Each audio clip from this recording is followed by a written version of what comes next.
right, well, welcome to the, it's called the DDM podcast now, and I'm here with Troy Manners. How many years have you been in FD? No, Pro 2 2 years, Yeah, okay. and then It Canada seems like you've been Canada in for there a two lot years. longer. yeah, it might be the Canada that got you. That's what it was, yeah, Canada. Yeah, I Dude, ran FD Canada for 2 seasons too. That's dude, right. Canada was rad. Yeah, there was a ton of really good drivers up there actually. I know. That Yeah. sucked. But, so now you are in a new chassis this year, or at least building it, and I'm Yeah. kind of curious to see how this is going to turn out, because you're building it in your garage. And I don't assume you have any previous experience with this chassis before. No, I drove it out of my trailer and into my garage, shut it off, and that was it. All right. Well, it should So, be a lot of fun. But I mean, you do have a lot of experience building your own cars. You've built a couple other S chassis in the past, including the one that you use in FD or did last year. Um, I guess the first thing to go over is kind of how did you get into this new FRS? Spoiler alert. And I guess where did you even begin to like building an FD chassis and a totally new chassis? Where do you even begin to like start building it so that it's going to be competitive this year? so I started working with PRL Motorsports back in like 2015. They at that time they did a lot of like customer car work and a small amount of manufacturing, but they did a lot of engine builds and tuning. So Um, I got hooked up with them, and they just kind of helped me out a little bit on an engine build. Like some small discounts on machine work and things like that. And over the years, they've tuned my car and they rebuilt my motor one other time for me. But then within like the last 2 years, they switched completely to the manufacturing side of things. So they actually don't work on cars at all anymore. But so they do a lot with like newer Honda Civics, Subarus. They make some products for GTRs. They do like a magnitude of different manufacturing, like off the shelf stuff that you can go on their website and buy. They have a bunch of CNC machines and a few full time welders, and they're constantly developing new stuff. Um, and the business wise, they've been doing a lot better. So Pat, the owner of PRL, approached me with the idea of building the BRZ, and they had actually originally bought the car brand new for product development stuff on the FA20 series engine. But that they said that the product line for that really didn't take off like they thought it was going to. So they kind of just had the car sitting around. But they've always been into racing and stuff. They've been in, like drag racing back in the day. Pat had a few GTRs, and they never been into drifting other than helping me out. So then Pat approached me with the idea of building the BRZ and gave me the car and said you're in charge of doing everything. So they don't really have time at their shop to take on a project like that. It takes a tremendous amount of time to start from scratch and build a brand new car. So I told them, if to give me the opportunity to drive it, I'd happily take on the project. So I brought the car to my house actually at the beginning of last year. We didn't have any intentions on running it in 2019 because I knew it was just out of the realm of possibility. That makes hmm sense. So you got this new car.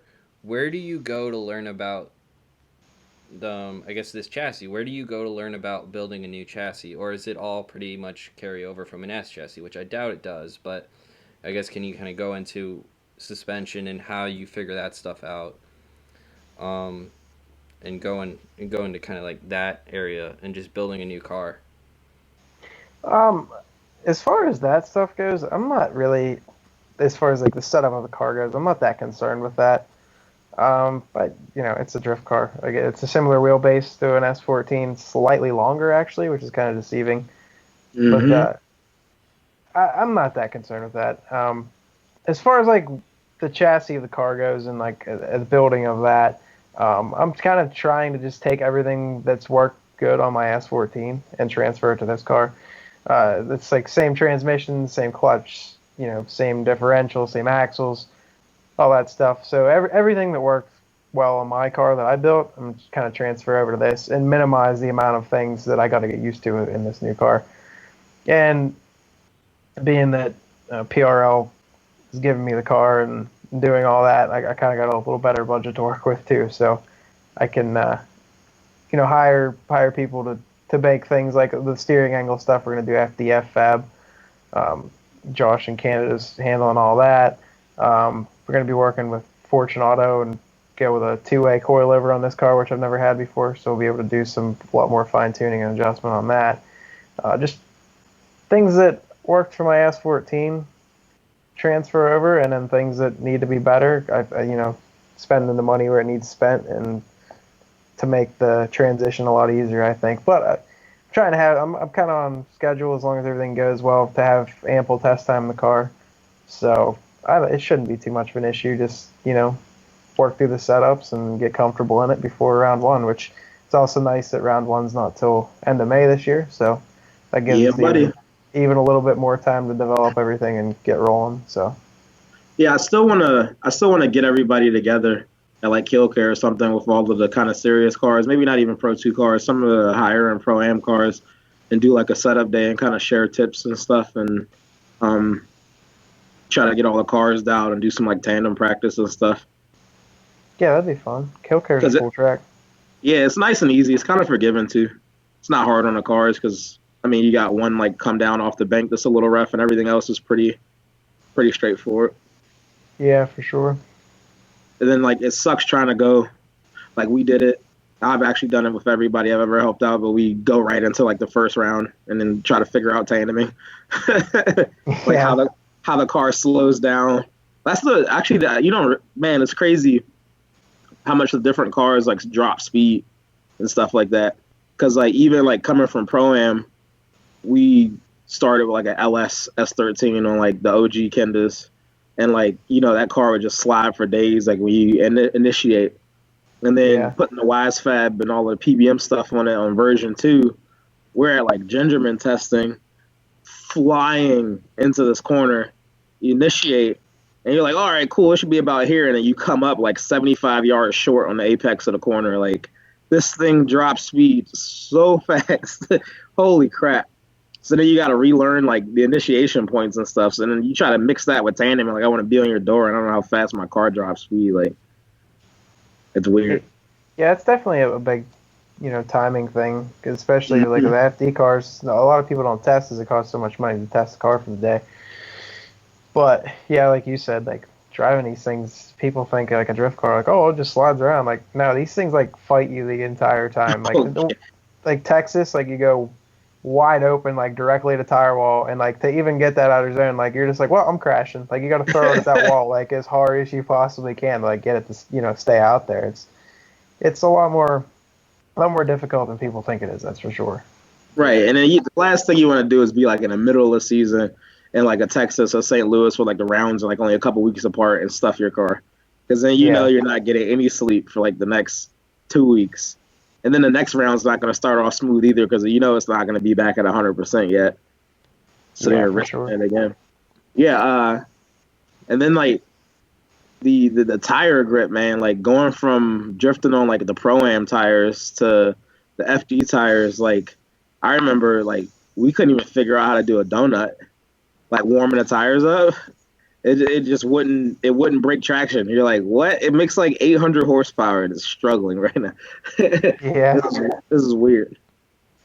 Yeah, it's crazy. So what do you think about the new FD schedule? And they kind of changed some stuff up. They took out Atlanta and Texas, brought in some new tracks. What are you kind of thinking about for this season? I don't know. I kind of wish they still had Atlanta. I liked Atlanta, other than when it was raining. Right. But I think there was a lot of people that went to that event too. Like there was always good crowds and there was always good energy and stuff like that. I don't mind OSW, but Florida at the end of May is going to be awful. Mm-hmm. It's gonna be like 125 degrees. It's gonna be brutal. Dude, I was there late season like this for Pro 2 a long time ago, and this is back when you had to mount your own tires still, and there was no tire rule. So I'm inside the enclosed where the tire machine is, mounting 285 like Achilles all weekend, and it was like 137,000 degrees with like 2,000% humidity. I wanted to kill myself. Yeah, Florida hot's like a whole nother level of hot. Yeah, yeah, we need. Yeah, that's gonna be bad.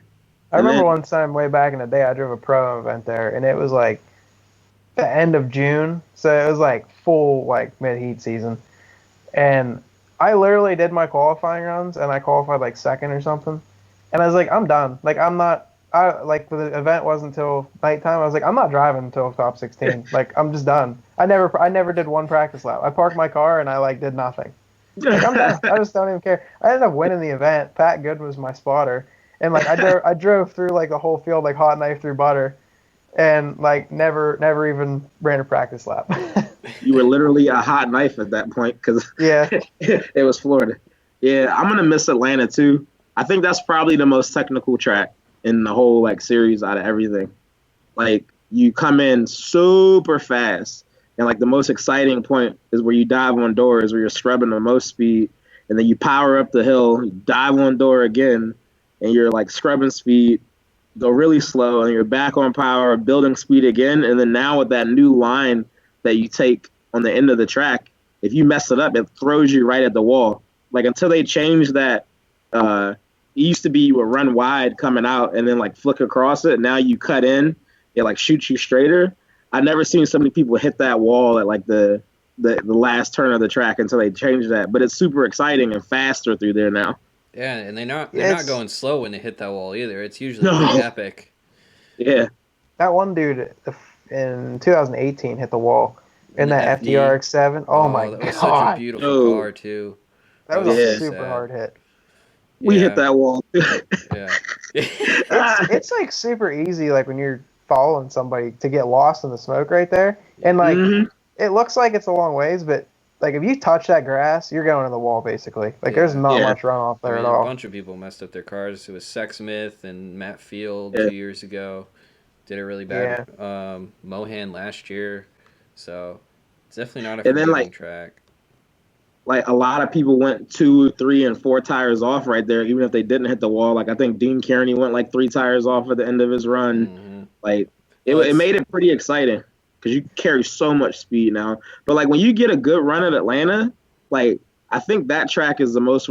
Everybody I've been around, like when they get a good Atlanta run, you're like your confidence level goes to 1,000,000. Like It's definitely technical. You got one other thing there that like you can't really tell on video, or like I mean I guess you can tell standing right beside the track, but like the rumble strips there when you come back down the hill, oh those things are death. They're like 2-inch concrete ledge. Like if you hit those, your rear suspension is gone. It sounds cool when the pro cars hit them because it's got that.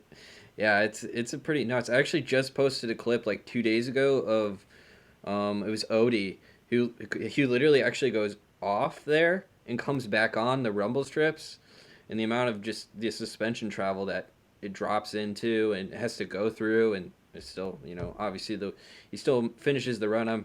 Don't know if there was damage or not, but it's like just watching that is just so much difficulty for those cars in that rear suspension that yeah, you could easily tell where if you don't have your car set up right for the track or it's too stiff or something, then yeah, you're going to be breaking things. you can tell who's on Megan's. Yeah. Yeah, I also was looking forward to finally taking advantage and going to Lanier the next day across the street. To me, it's crazy that there's another drift track across the street that has an event on Sunday. Yeah, well, it's like that in Texas too, actually. Yeah, because Texas has it at the same track on Sunday. Mhm. And then Atlanta used to have the Turner Field event in the Atlanta Braves Stadium also on Sunday, which was like the big parking lot. And I remember like this was back when the FD cars weren't so serious. So like people would thrash way harder. And it was like Forrest Wang, Pat Mordaunt, Matt Powers, Cody Parkhouse, all of these dudes, Taka, like all of these dudes in like crazy tandem trains, like ripping the arrow off of their cars and like running trains through this parking lot. And I'm like, dude, this is nuts. But we've always been in a rush to get back to the Midwest right after Atlanta, like leaving on Sunday. But now with like helping someone else out that isn't even from this country, so they don't have work, we were gonna make the Lanier thing happen, but wonk. Right. Yeah. Yeah. No, that's a question for another day. Um, What? I No, was you gonna gotta say talk it to you now. about I just regret about not running Pro One this year, but it's like that's like not that's a question for him. I'm curious to hear about. Who, Um, Brenda? yeah, Brendan. Oh, I don't think so.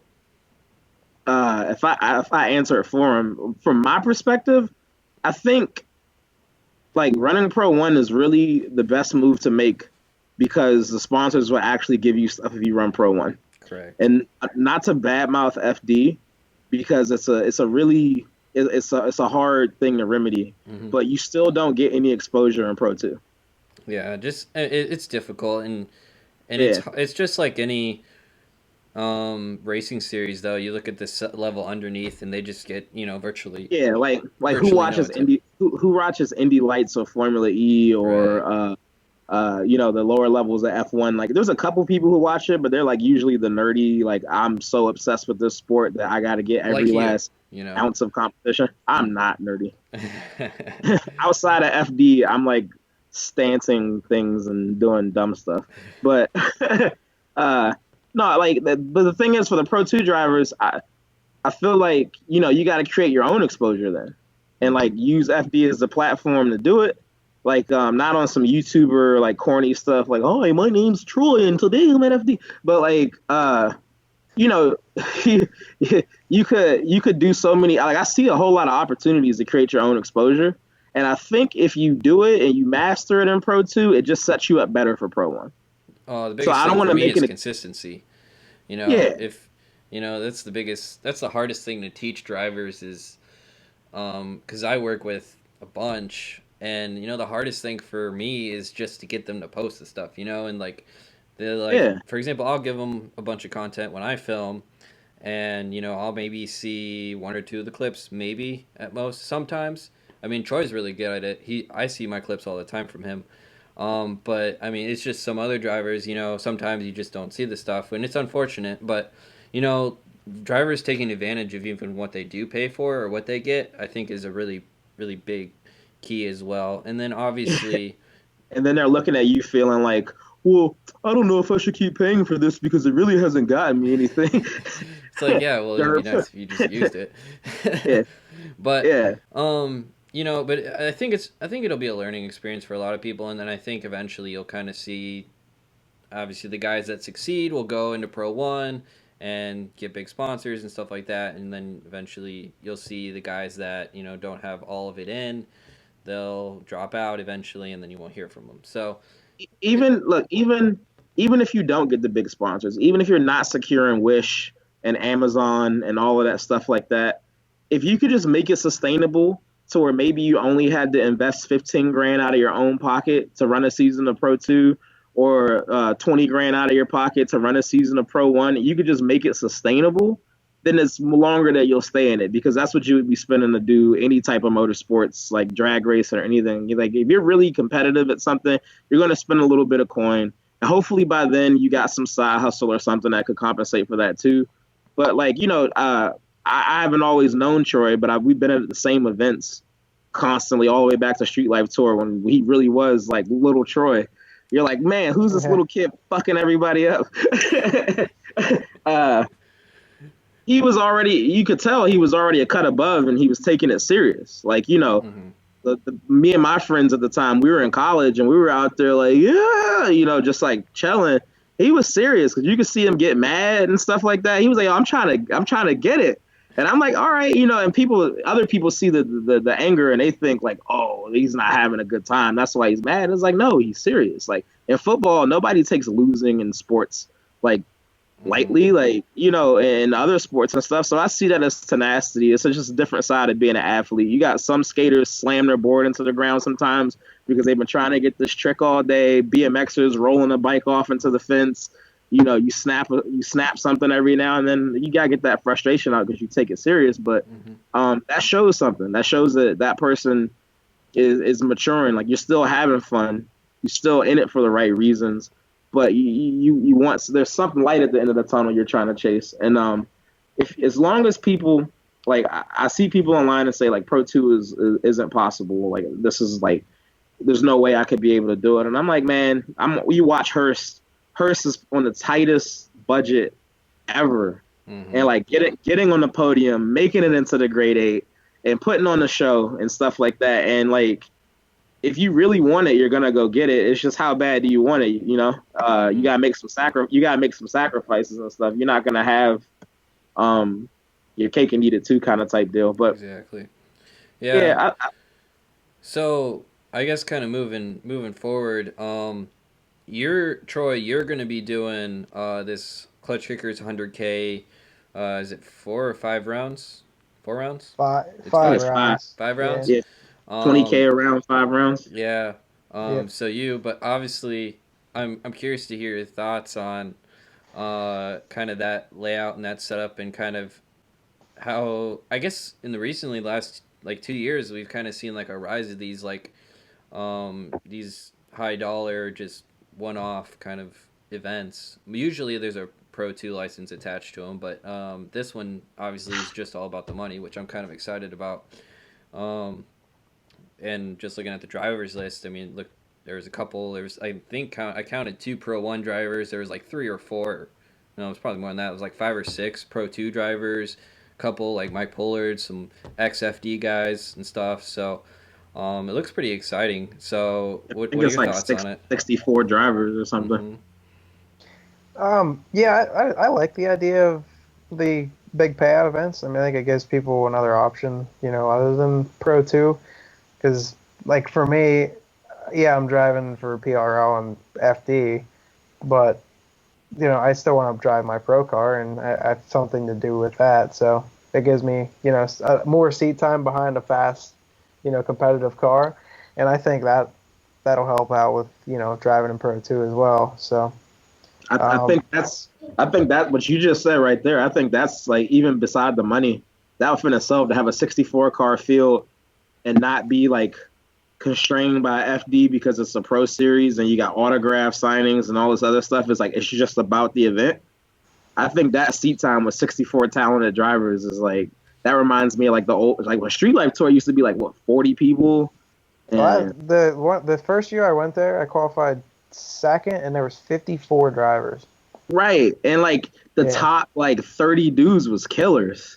So like, see, that's one thing. Like, you see all these people getting Pro 2 licenses these days, and like going into Pro 2 this year, and it's like Pro Am now. There's no good drivers. Like, I'm sorry, but there's like a few dudes that can wheel, and then like it's not like back when I got my license and I was in Pro Am, like you said, like Street Life Tour and events like that. I mean, there was no Pro 2, so like you had Pro 1, you had Pro, or you had grassroots, like a Pro. yeah.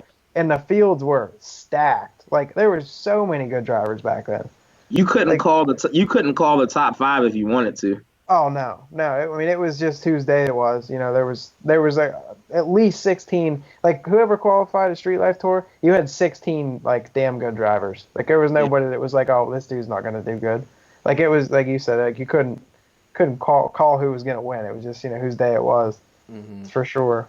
I mean, just to name them, like you talking Steve Angerman, who was like scouting to be a pro driver back in the day before there was Pro 1, Pro 2. He's solid and he's still driving. Wagner, who's running events now, who's solid and driving. Matt Walden, who ended up going into FD. Rapper Dan, like all of these dudes actually ended up going into FD, and most of them did pretty well too. So like, yeah, you Dennis Marzanis, like you could not call the podium. Scud, like it was good, man. It was really good. So I hope this Clutch Kickers event looks like that. I think it's going to. I think there's a lot of people crawling out of the woodwork for it, for sure. Like me and Nate were talking before we got on with you. Like, I mean, anytime you throw 10 grand on the line and you got 64 people, somebody's going to get pissed off and there's going to be some sort of drama, I'm sure.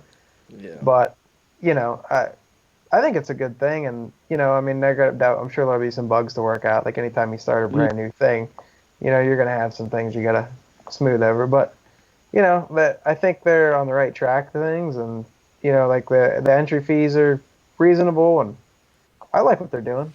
Yeah. I met those dudes. I did that 10K drift challenge out in Minnesota last year, and Mhm. I met that Nick kid that started the Klutch Kickers stuff, and he's a definitely has initiative to bring things to the table, and I think it's a good thing for sure. I'm excited. I'm probably gonna leave like next Thursday to head down. So Yeah, I wish we're not running this one, but we're gonna run the next one.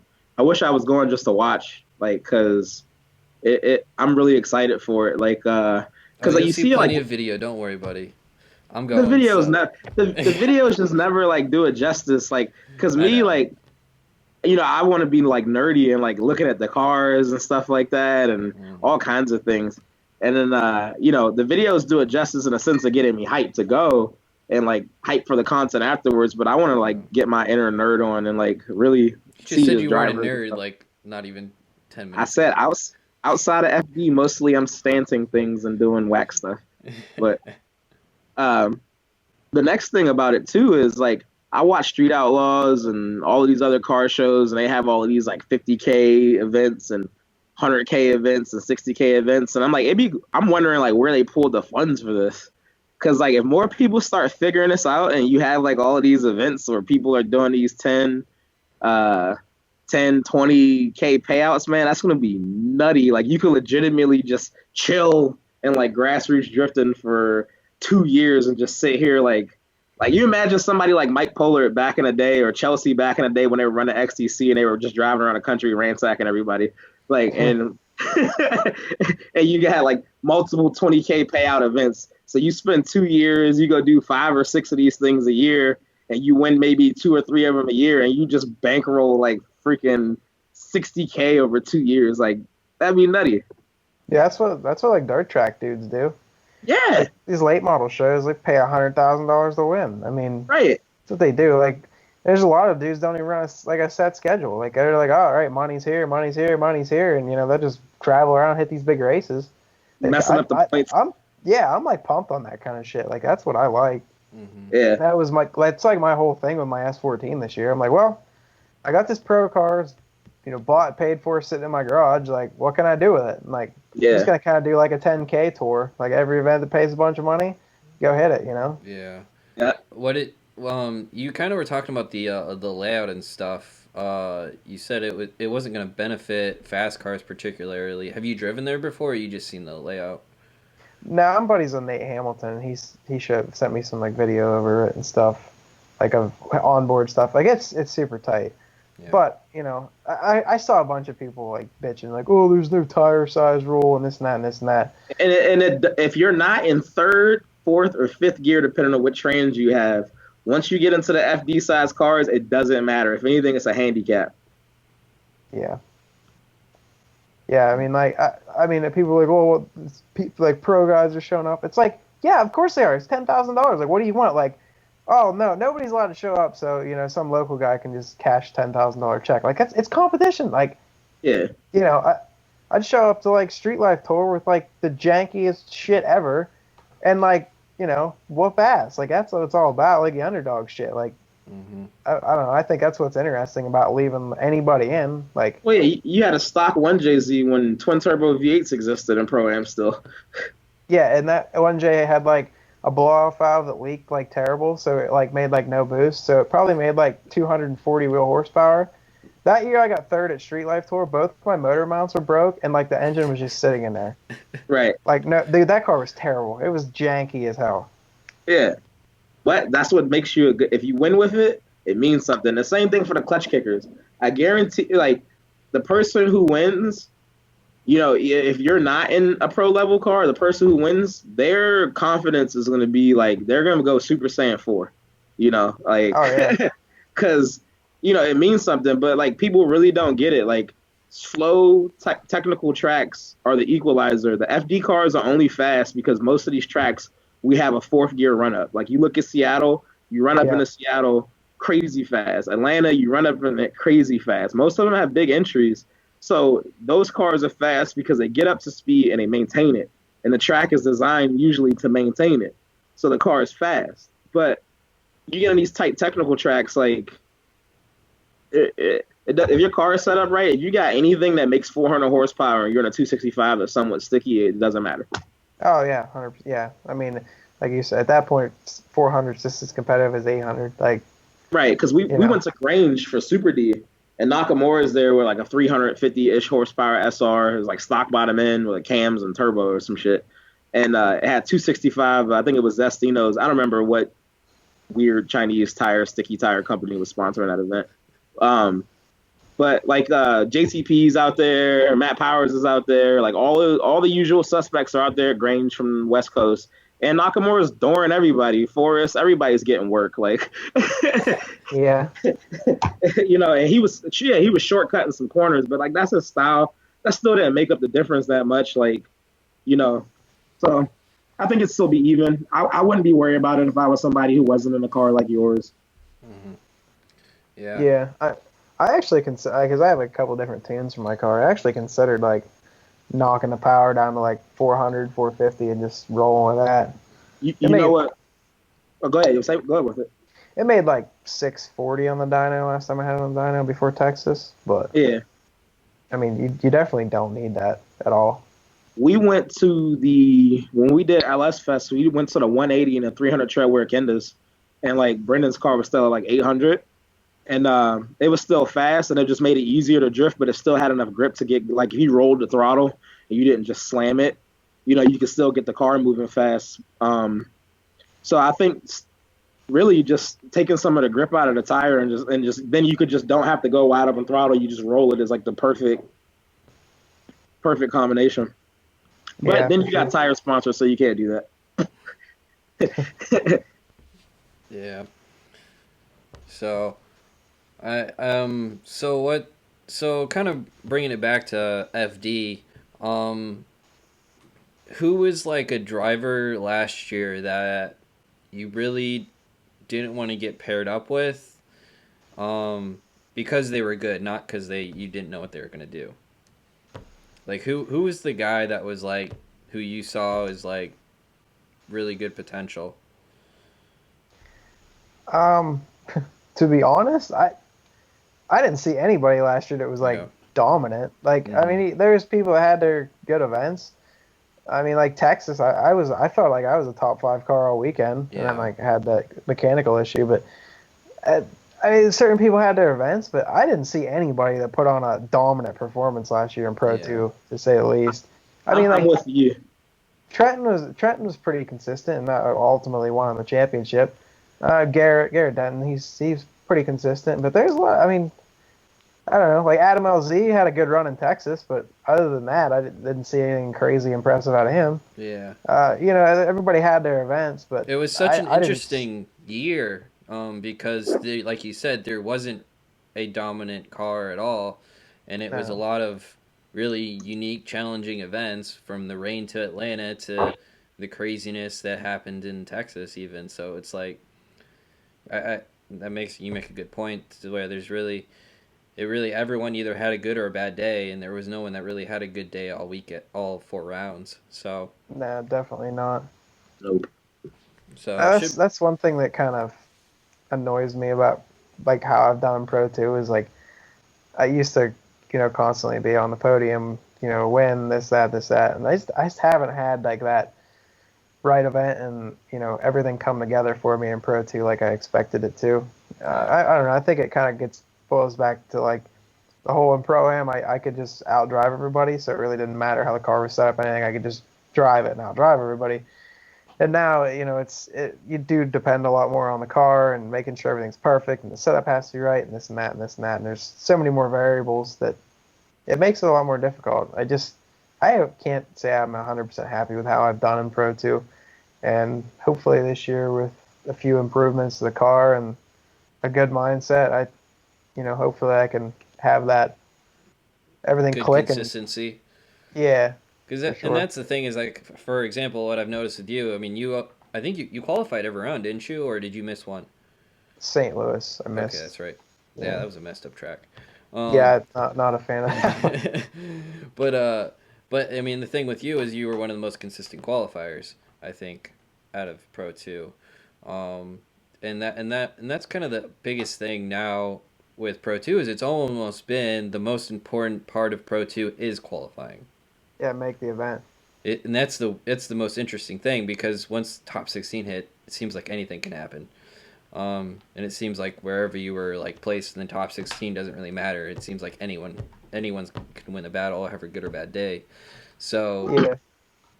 I'll put this out there for everybody, because I think I had this discussion with you in your trailer at one of the rounds. In Pro 2, qualifying high is the most important thing. Because say you look, and I think a lot of the spotters don't watch the brackets or know how to follow the brackets good. So, say Troy qualified first, right? And he makes it through top 16. You get into the grade 8. Troy, out of the grade 8, right? He battles late in the grade 8. You look at the drivers who went before you, looking at everybody who's in the final 4, say there's a person who qualified 3rd. Then there's a person who qualified 5th. And there's a person who qualified maybe 6th or something like that, or maybe even 2nd. If you get through that grade 8 battle, you're automatic carbon and $1,500 because you're a top qualifier. You automatically get 3rd no matter what happens. So if you play that strategy and qualify in that top 3, top 4, you'll guarantee you'll at least be one of the top qualifiers if you make it into the final 4. And, because not all of the top dudes are going to make it. And then some of those dudes might end up battling each other and taking each other out anyway. So if you just go in and try to qualify in that top, at least I'd say 5. If you at least go out and try to qualify in that top 5 all the time, if you can win your 16 battle, and then also qualifying high, you'll go against somebody easy in 16. So you might get a gimme into 8. So if you can win your 16 battle, you can win your 8 battle, you're guaranteed podium almost every round. Something interesting I noticed too, though, was it seemed like those top 14 to 16 spots were always like a top tier driver. Just they messed up their first run, so they kind of put something together decent, and the judges were like, yeah, he's a good driver. And I don't know if that has anything to do with it, but sometimes it always seemed like, like I think Beecham got like 16th qualifier like twice or something.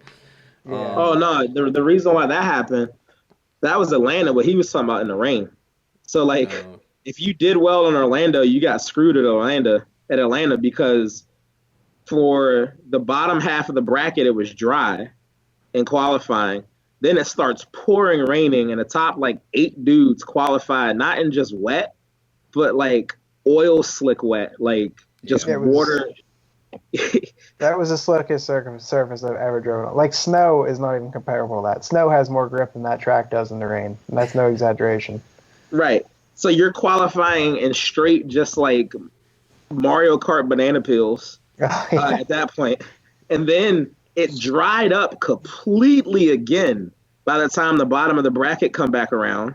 They qualified their second run in the dry, and then it started pouring rain again on the top of the bracket. So you Donati was looking phenomenal the whole weekend, and I'm like, yeah, man, finally we're gonna be top qualifiers. It's gonna be sick. And then it was boom, banana peels. Yeah, it was wet. I think I was 6th in points going into Atlanta. Yep. So it was completely soaked for both of my runs. Yeah. So and then it also happened in what's it called, in St. Louis, where the lights were out for the second half of the qualifying run, so you couldn't even judge them. I don't even want to talk about St. Louis.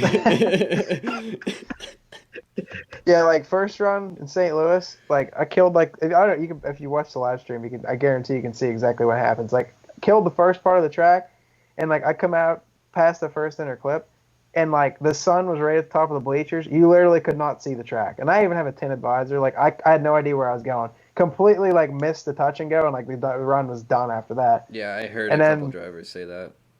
And then the second run, it was pitch black, and you were driving off your headlights, and the judges couldn't even see the track. So you can make your own assumptions on that one, I guess.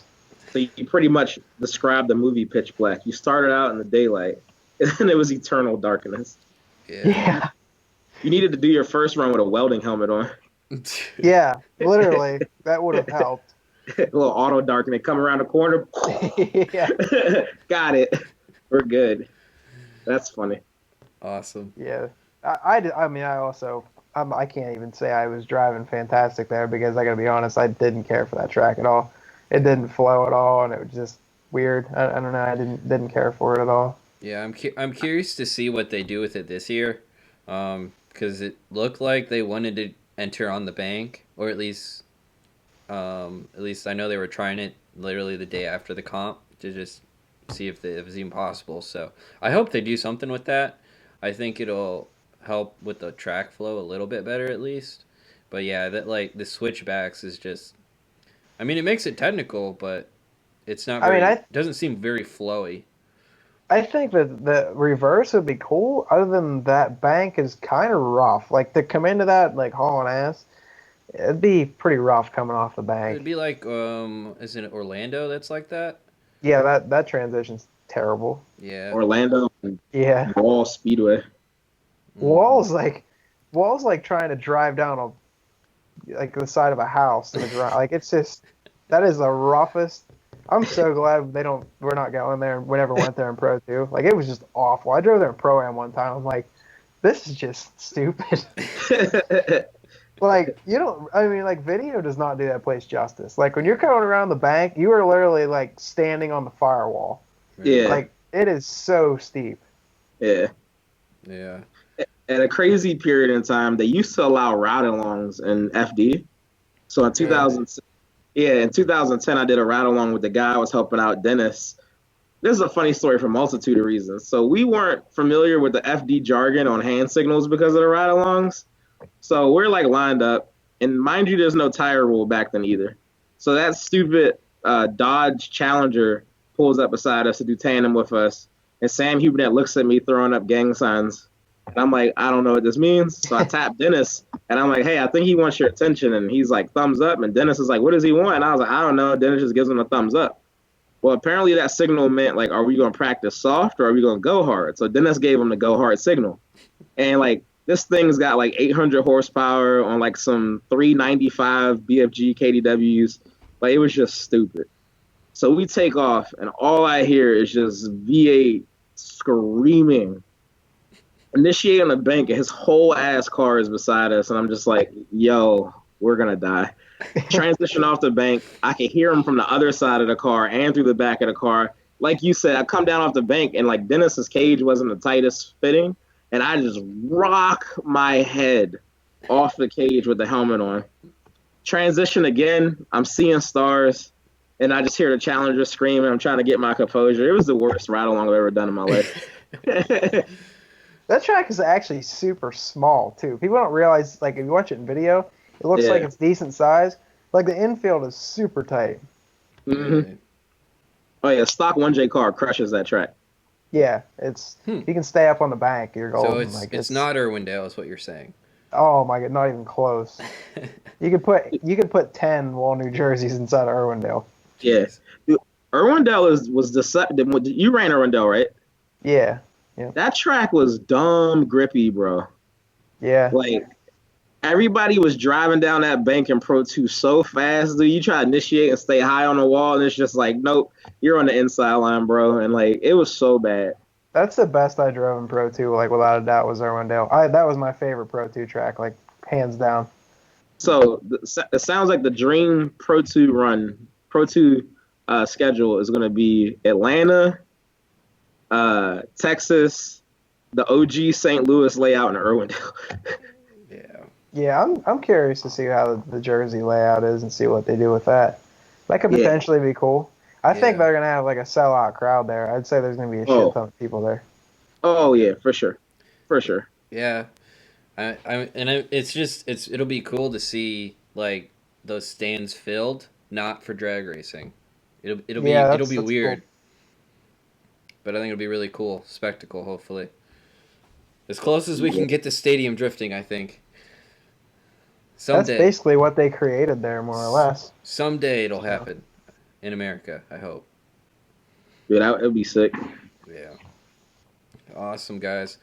Well, um, again, I wanted to thank you, Troy, for coming on. Thanks, Jelani, for helping out. Oh, hold on. I could swing some questions. I told you I Oh, was you going to still got freestyle. more? Okay. Yeah, I told you I was going to freestyle it. So earlier we were talking about like the pipe dream of Pro 2 because I really want people to realize that you can do Pro Am, you can do Pro 2. If you started your career all over again, you were little Troy again, you were getting in the Pro Am. What car are you building? What motor setup are you running? What suspension are you running? What are you doing? Pro-Am? You starting all over. You coming out of grassroots. You had your single cam KA, and you had your 4.9 diff and stuff like that. And now you're looking at Pro Am what it is now, which is Bro Ams and things like that. You want to maybe dance with some grid lights. Like, what you building? I would, if I was to do Pro-Am again, I would build my S13 again. And I had one motor setup. It was a stock VVTi 1J with a Tomei turbo.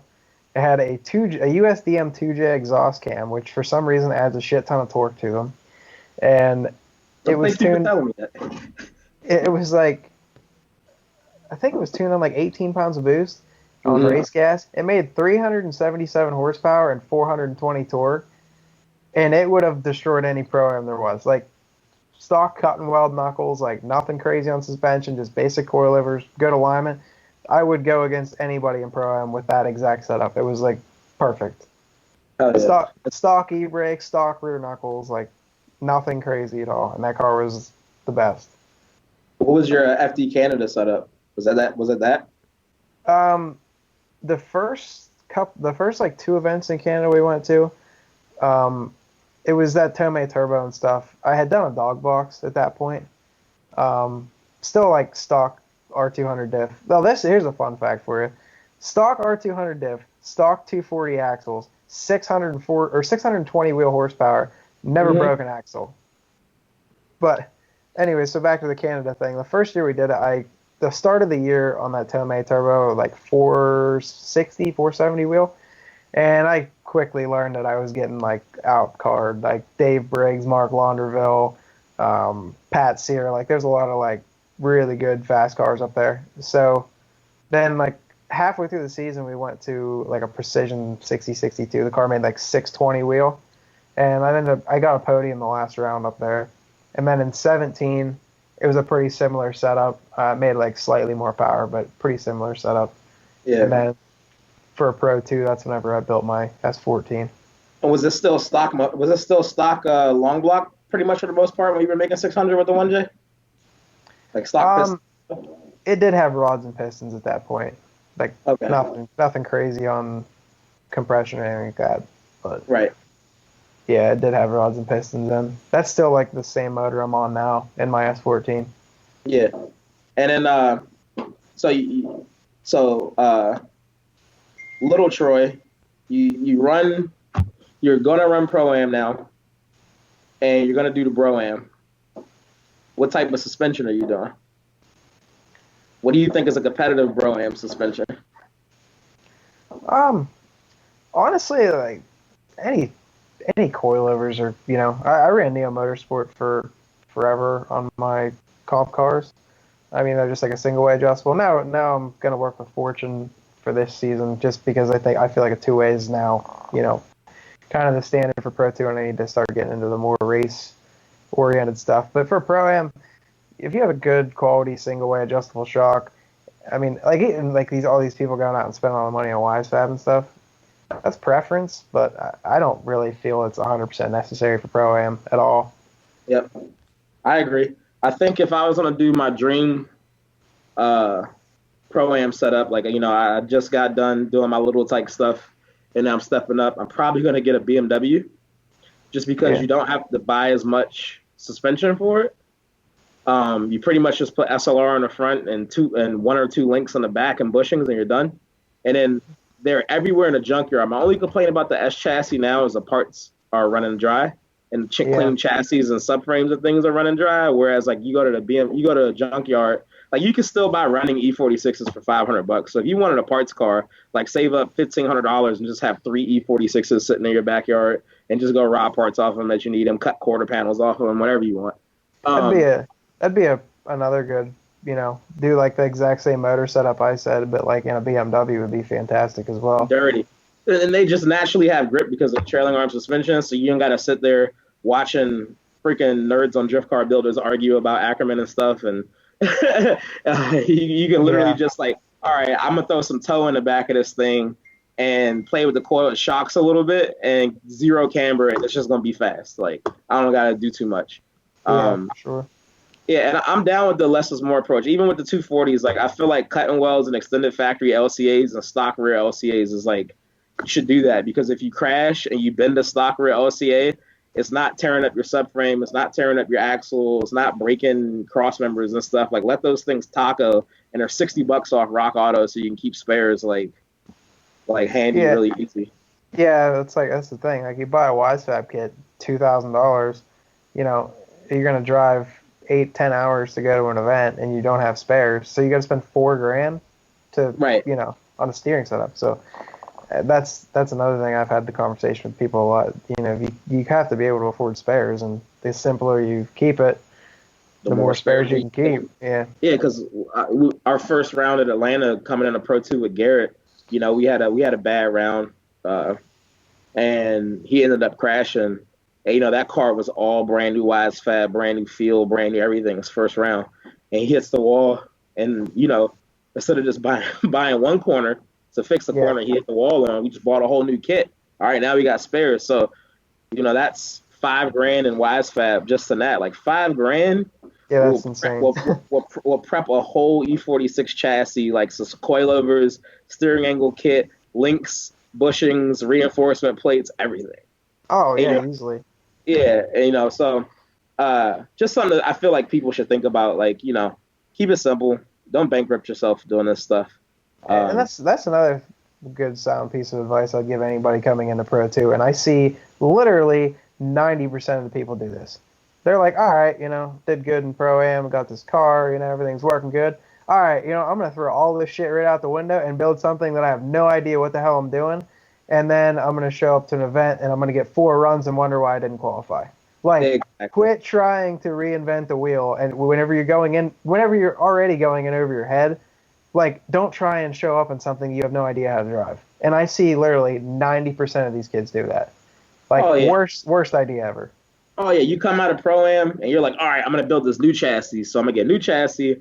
I'm going to sandblast the whole thing, do all of this stuff, yada, yada, yada, change everything. And it's like, really? Just put sticky tires on it and dial the alignment in, and you will finish upper mid-pack every round. Yeah, literally. Like, bring your Pro-Am car to Pro 2. You don't have to care about it. You've already been thrashing it for a couple seasons by now. She's a little beat up. Things ain't perfectly lined up anymore, whatever. This adjustment arm is a little bit longer than the arm on the right to get the alignment to be straight. That's perfect, because you don't care.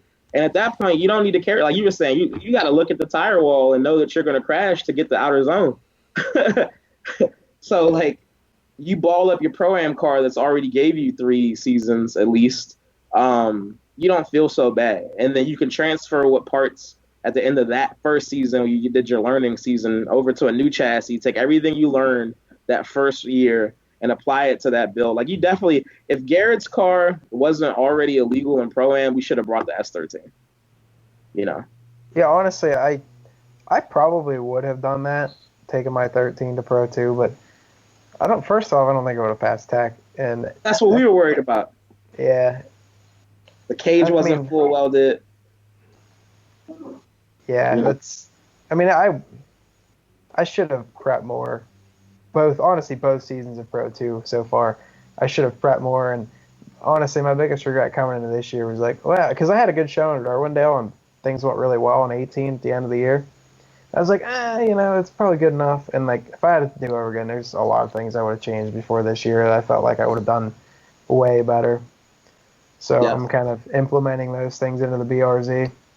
Right. Like, one big one that I can't wait to drive is I got hooked up with Nitrous Express, and they're doing a direct port nitrous setup for us. So I think that's going to make all the difference in the world. Yep. especially on a track like Florida or St. Louis where you have like 50 feet of run up. I think that's going to Yeah. make the car like twice as competitive. Yep. So for like a novice like me, can you kind of explain why nitrous would be such a big difference? You never watch Fast and the Furious? Yeah, those buttons. First when you roll up, you can get to spray the crowd, tell them to back up. Ludacris is right there, Afro and everything. um, like most pro-am tracks, like you kind of have a good run up, so you can like get the car in boost, settle in, like roll up on it, and you're good to go. Like Florida, perfect example. Like it's like, all right, I have gears in my quick change. I'm gearing for fourth gear, so it's like, okay, I got to start out in turbo car and get the fourth gear in like 150 feet. So it's like you're just like bogging the whole time, and against a V8, like you're already at a disadvantage. And then like when you try and initiate, like the car's not even in power yet, and it's just like made it very difficult for me. So where with nitrous, I feel like the car will light a lot quicker, and like off the line, you'll be able to really stay on your toes. And if somebody does something goofy and tries to like screw you up or something, or hangs back for a second, or like in drift, having that hit off the bottom, I feel like will make the car a ton more drivable. As far as like preparedness, when you step, so Troy ransacked everybody in Pro Am again, mopped motherfuckers up, went to Pro 2. As far as preparedness for when you went the first time, now new Troy is doing it again. What are you bringing with you that you didn't bring the first time? To Pro 2? Mm-hmm. Were the radios not good enough? Were the tools you wish you'd have brought? Like you came in the first year. What did you wish you brought with you that you didn't have? Yeah, definitely. Like, radios. Yeah, that like being able to communicate with people. Listen and don't think that you know everything. Like somebody has something to say, like listen to them. And I can't say I've had this issue, but I see a ton of people have this issue. Like double check, triple check shit. Like people don't realize, like Pro Am you get 40 runs in an event, Pro 2 you get 4. Like if you do something stupid or a clamp falls off your intercooler, and you lose a practice run, okay, you just lost 25% of your practice before qualifying. Like if you're standing around, don't stand there and bullshit. Like pick up a wrench, go over the car, and check shit. I see a ton of people, stupid little issues, constantly have problems in practice and stuff. I think that's one real sound piece of advice. Personally, if I had it to do over again, I would have had more test time for sure. Yeah. I did build the new car, which I was kind of forced to. I mean, I kept most of the shit the same, but it was still a car I wasn't that familiar with. So I would have probably finished the S14 sooner and been on like a little more of a better time frame to get more ample test time in and be able to experiment with the car more before stepping into Pro 2. And that's where bringing the old chassis helps tremendously too, because if you just had to update an old chassis, I mean, even if you had to cut the cage out, like it takes 2 weeks to get your cage builder to build you a cage, unless it's me and it takes 3 weeks because I'm slow. But it takes 2 weeks to get your cage builder to build another cage, aerosol some paint onto it, throw your fire suppression in, throw all your safety stuff in, and then you can put your sticky boy tires on and get to playing around, Yeah, for sure. There's a lot of things in ways my S14 is a lot better, but I mean, I don't know. I guess the familiar car thing is probably one of the best pieces of advice I can give somebody. Like, don't if you build a brand new car, you don't know what you're doing, and you show up to Florida, like your chances of qualifying are next to nothing, especially with how many people there are. Like, I mean, I'm not saying occasionally you won't build something and you get in and it just works. That does happen, but 9 chances out of 10, it just doesn't work like that. You need test time. You need to figure this out. You need to figure that out. And that's like I said earlier about, switching to this new chassis for this year. I'm on schedule for the car to be done sooner than my S14 was, so I think I'll have plenty of test time. But, I'm not trying to, I mean, yes, it is a different chassis, but as far as the car itself, everything that worked on my S14, I'm just trying to replicate. I'm like, okay, this worked really well. We had no issues with it whatsoever. Like, I know it works, and I'll just replicate that as best I can. And another thing, like keeping everything the same, especially this year with Pro 2 being the rounds a lot closer together. If I would have some catastrophic failure, like a blow a differential, blow a transmission, and it's like, okay, you can't get a brand new trans built in 2 weeks. I can come home, pull the trans out of my S14 and throw in a BRZ, or vice versa, whatever. So another thing too is like when we test, or my method for testing is, you were saying it's expensive to test because of the tire conservation. If you go test at a place like Englishtown and you try to test running full Englishtown laps, you're going to kill your tires in one lap. Oh, yeah. I test 3 corners at a time. So, like, we go test at Killcare, we come off the bank, come down at infield, do the big snappy transition, come up on the wall, run the wall, and shut it down. Because you save the consistency of your tires longer, so you don't have to change. Like, if you finish the Killcare run out, the tire degradation is down to 30% tire left. So even if I try to go out and make a change and replicate that run again, it's not the same just because I killed so much of the tread of the tire. The grip's different. So if you just do that 3-turn run and you just try to go as hard as you can in that 3-turn run, come down off that bank, lock it out, transition, lock it out on power, and run up the wall and get it pointed at the wall perfectly and then shut it down, you can do that 3 times. Sometimes 4. You can do it. Once Jeff Donati got dialed, it wasn't 3 times anymore because he was using more throttle commitment once we got the suspension dialed in. Like, I remember his first runs practicing at Killcare, he didn't want anything to do with the bank. He didn't trust the car because, he was still struggling with the setup a little bit too. Like you said, it's a lot of new suspension to figure out. He had a lot of stuff from Bink and trying to understand the advantage of it and things like that. And I'm in that same space trying to help him set the car up. I got to figure this stuff out too. So we would just run those 3 turns and shut it down. And from the beginning of the day of him running it to the end of the day, like beginning of the day, we were getting 4 or 5 of those 3-turn runs out of a set of tires before we had to swap. End of the day, it was like 2 because he was driving the car way more committed, way faster, way more power, and he's just rolling smoke where earlier in the day it was like a haze. So and then that's when you can see that growth and you trust the car. Yeah, I think that's a good way to do testing is, just go out and try things. Just don't blow laps. Like, just, try different things. And that's another, being that you said about, like the bank industry stuff and that crap. A really good piece of advice for people. Just because something works for somebody else does not mean it's going to work for you. And I see everybody like, all right, I need YSFAB, I need a quick change, I need a sequential, I need this, I need that, I need this, and I need that, or I'm not going to be able to win. It's like, just because you buy all that shit doesn't mean you're going to be James Dean. Like, yeah, people do that a lot. Like, you just spend all this money just because they, have to. And like back to the whole program thing. Like, okay, if you have a steering setup that's working good, you know how to use it, and it's cheap, reliable, whatever. Why go completely change it to go to Pro 2? Like, if it's working for you, keep it. Right. Another piece of advice for all the aspiring drivers who want to go the competition route, and once again, this is not to have a one-sided competition, no grassroots hot boy stuff, but we're talking with a comp driver, so we'll stay comp.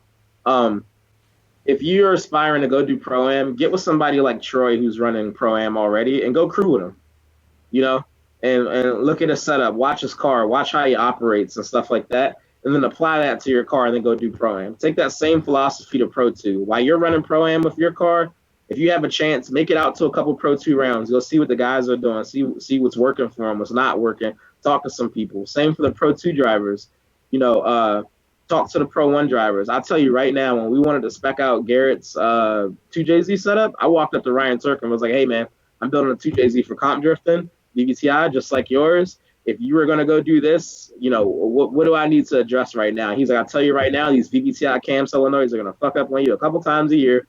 So have a couple of those in your toolbox, which he was right on the money with that because we lost 2 of those every now and then. Have a couple crank sensors in your toolbox because tire particulate and stuff's going to get down there and wipe those crank sensors out. So, yep, that happened to us at Grid Life. We were coming off track. Car died right in front of Tanner Faust coming off the hot grid, and we had to push it all the way back to the paddock because the crank trigger lost signal. So on and so forth. So and literally everything he said that was going to fail or be an issue was an issue because obviously we didn't have Ryan Turk money to do everything he told us to do right then and there.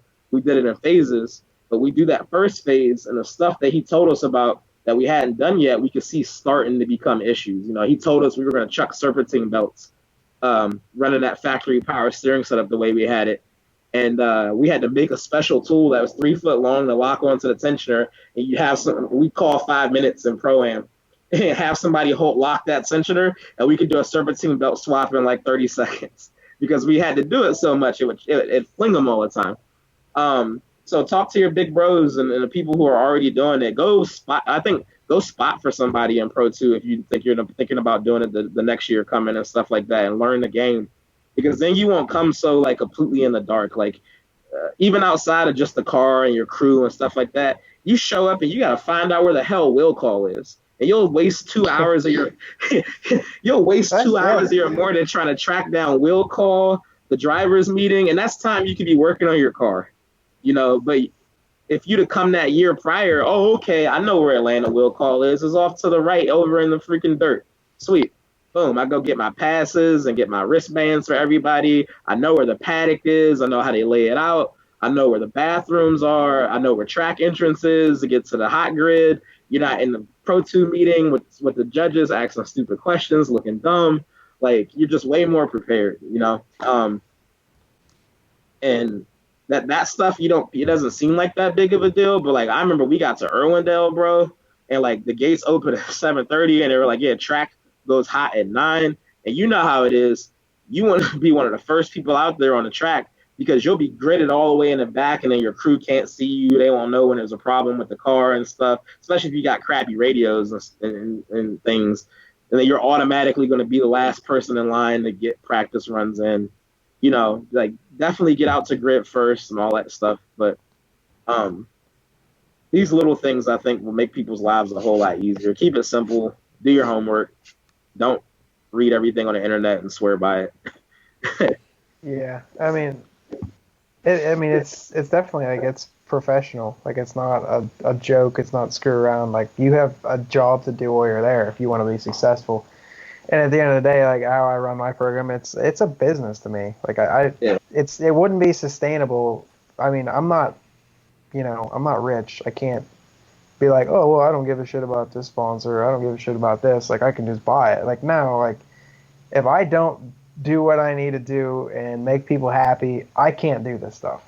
So, to me, it's a business. And if you're getting to that level of driving, it should be a business. Like, I guess I can consider myself a professional driver because I drive somebody else's car, but like it takes a long, long time to get there. Like if you're just going to try and wing in a prayer, like, oh, well, I'm going to spend my 401k to come drive FD and I'm probably going to get a rod.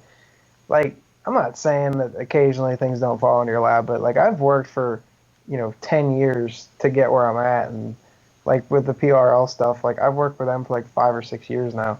Like, the things take time, and to be successful, and I think you touched on it earlier, like it has to be sustainable. Like to get results and to progress, like it has to be sustainable. Like you can't just, spend all your money, like try and like fly out one season and make it big. Like that just isn't how it works. It's like anything else. It's like building a business or, a new job, trying to climb a ladder or anything like that. Like everything takes time, and success will come, but like you have to make it sustainable and be able to come back year after year and improve and get more sponsors, get more help, fine tune your crew, fine tune your program. Like it takes a long time to get everything and get your ducks in a row for everything to work right and be successful for sure. You said the word for my next question. How many crew guys do you think is effective? Like, you're not a top budget guy. You're also not Jonathan Hurst, like I'm racing people for tires budget guy. Yeah. A foot racing for tires. That's my guy though. I love it.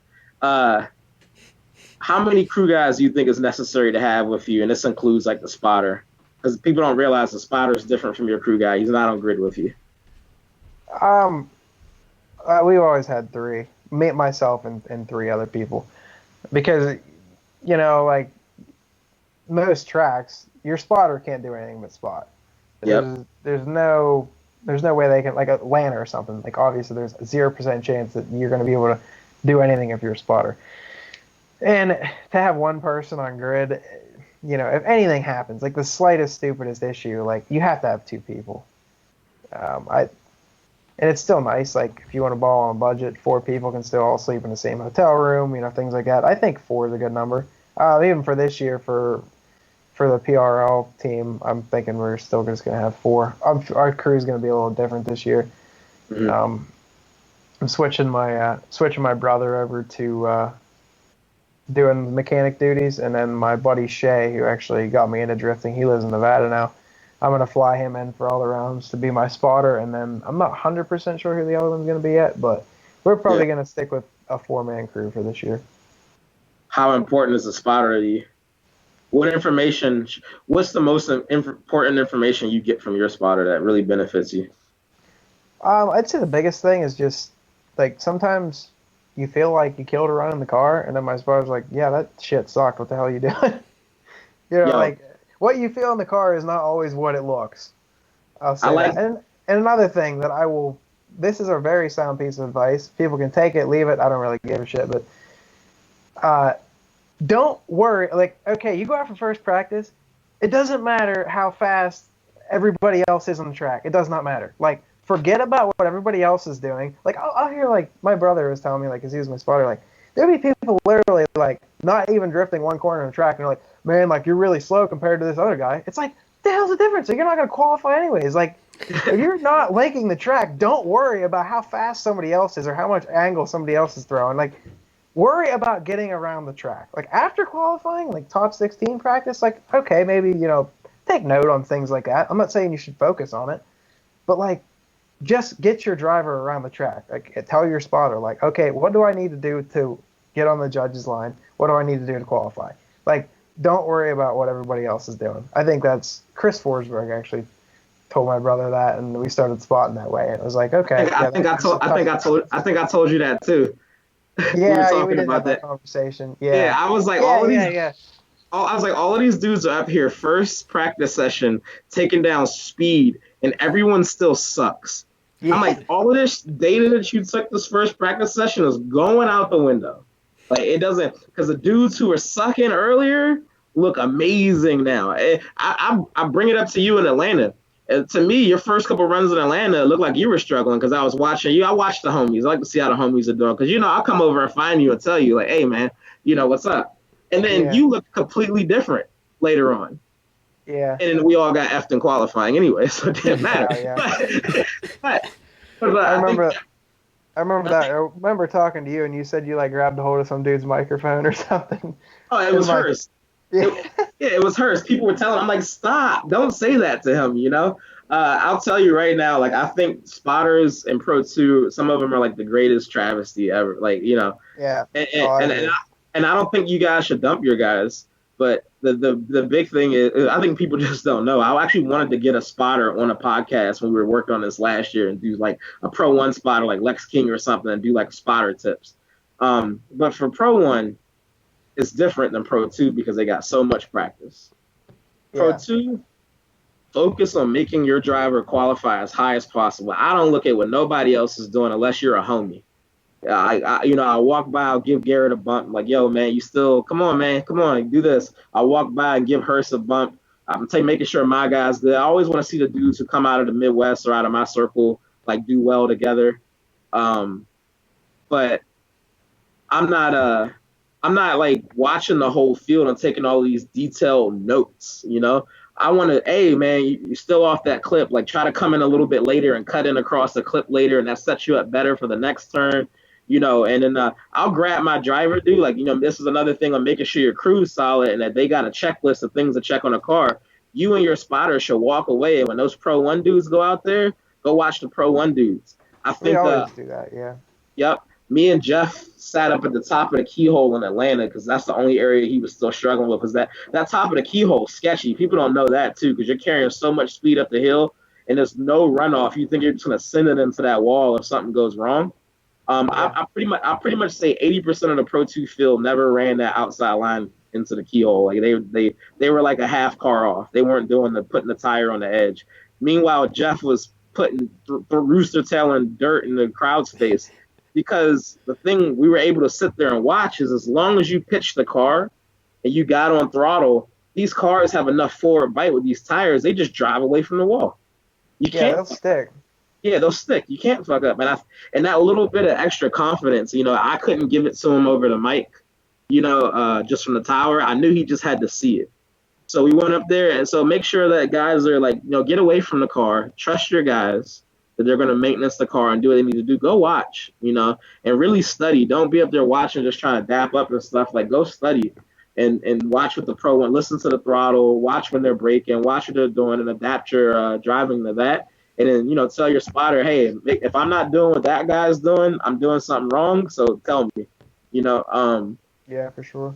And that was huge. But you hit it on the head, man. Like the spotter thing. Like until after qualifying, I don't want no notes on nobody else because everybody it doesn't everybody matter. goes Super Saiyan after qualifying and shit, and they start like freaking going ham, and you're like, man. Case in point, freaking Kelsey Rawlings at Irwindale, dude. That's the best I've seen her look. Like, I remember out in practice, I was like, man, she's driving good. And it come time for qualifying and everything, and she was just murking. I'm like, holy crap, dude. Like, when she get Peter Winsec in her car. So people get it, man. Like, that confidence boost. So sometimes all it takes, like I was saying with Atlanta, the first time you get a really solid run at Atlanta, your confidence goes through the roof, and now you got it. So if somebody was watching you earlier in the day, then whatever notes they took on you is trash now. Wasted paper. That's another thing you'll see though too is like in practice, like, oh, this guy's killing it. He's hauling ass, this and that, this and that.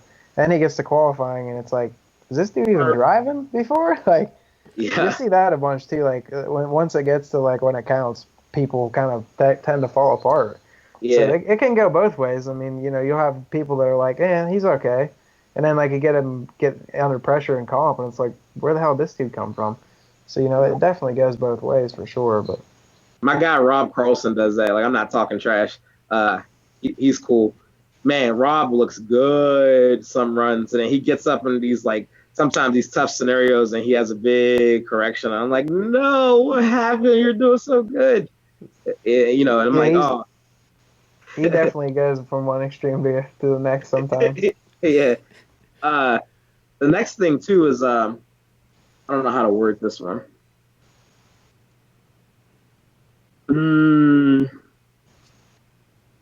So what is when you're on? How many times do you think you've lost the battle in Pro 2 from sleeping on the light?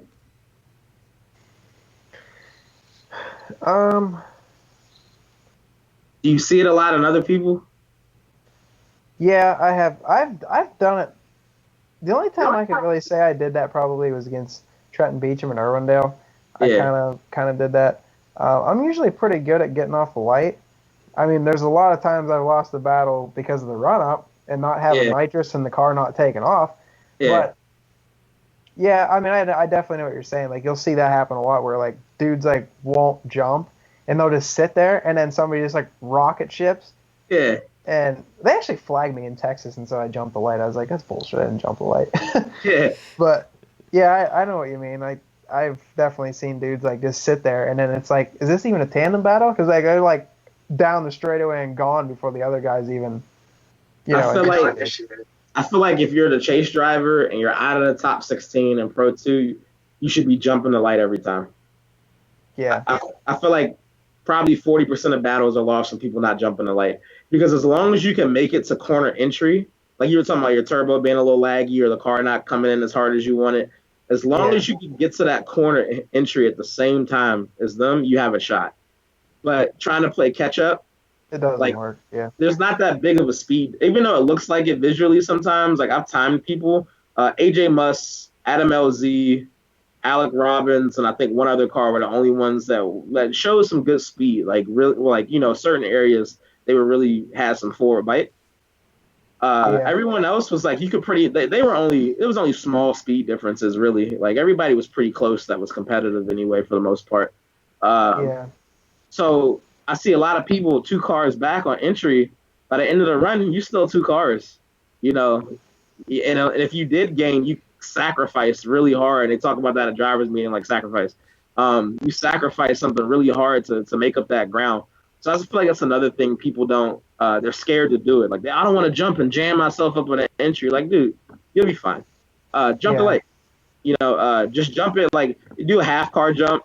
If it's somebody that you really feel like they got it on you, jump a whole car. They tell you it's okay to do it. Jump half car at least every time, and you'll have a way more successful battle.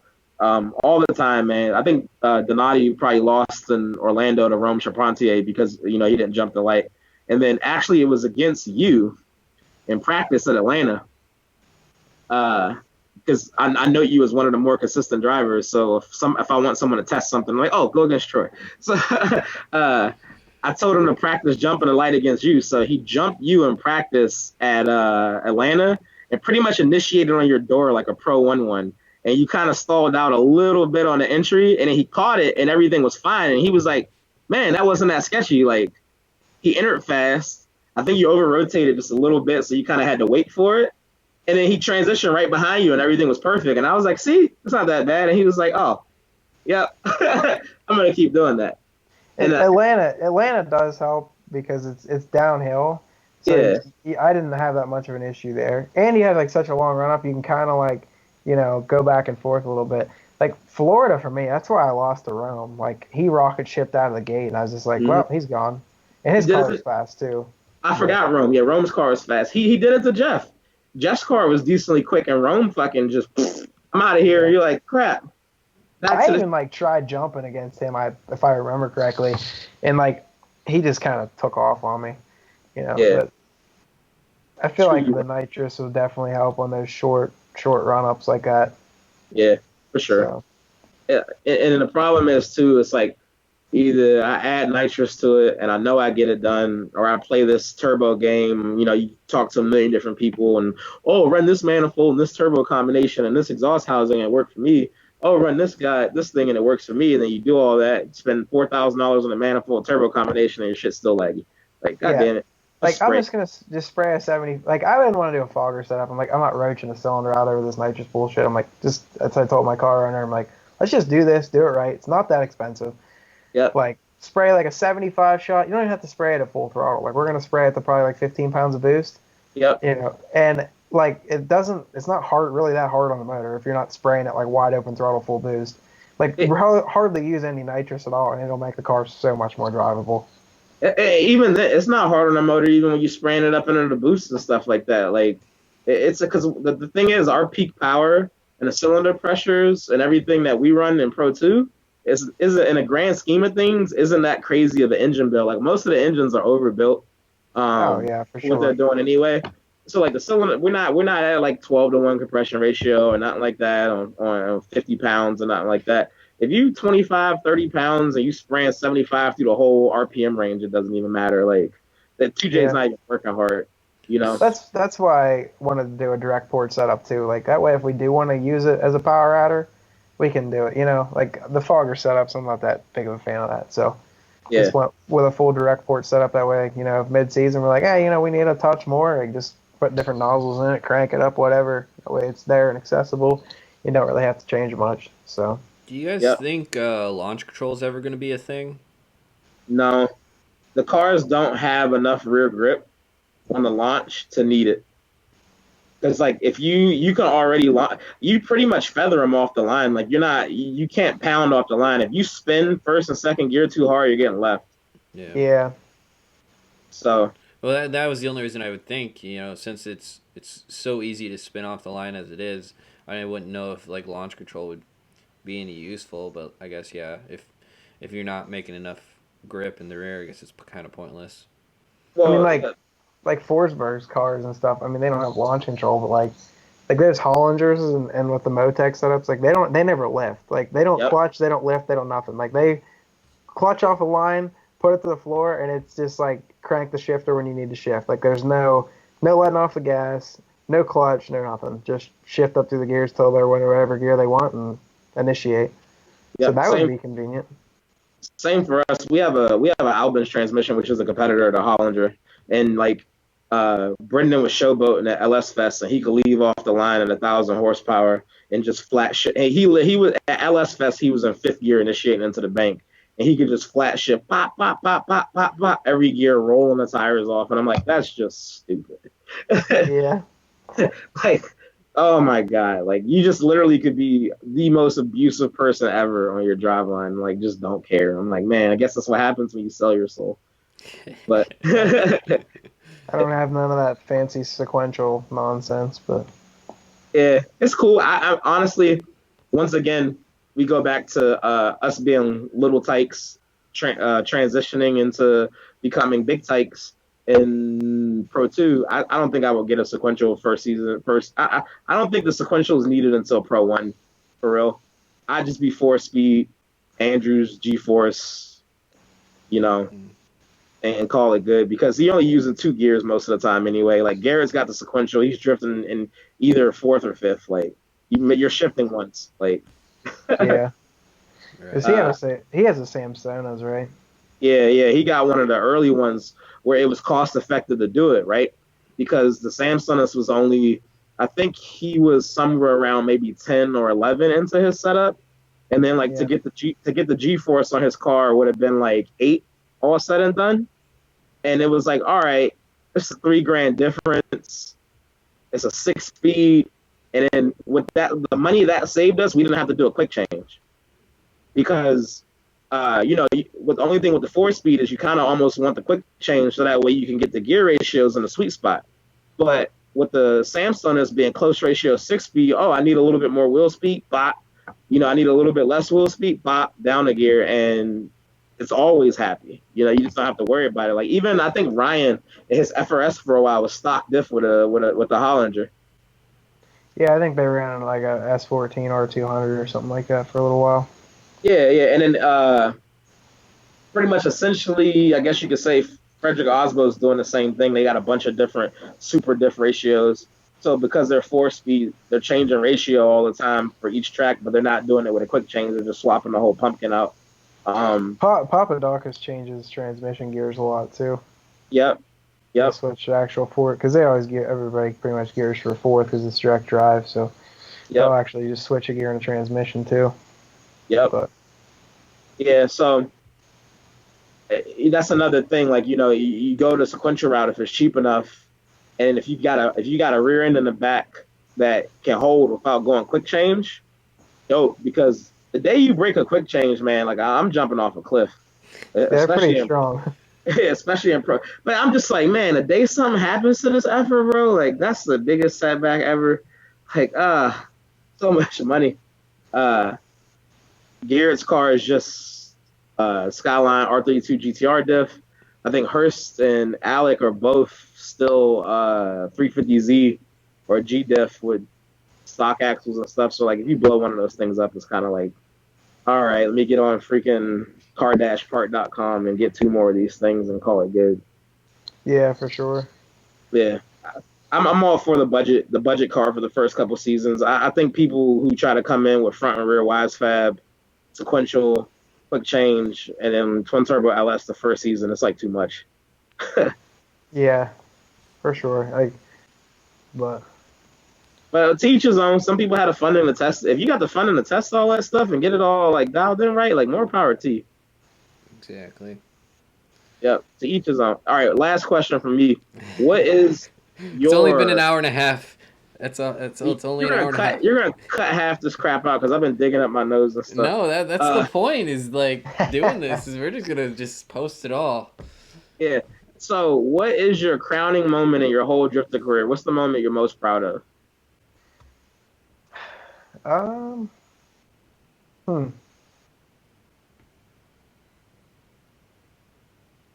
That's a tough one. I don't know. I've had a lot of good ones. You can give more than one. I have a few favorite wins for sure.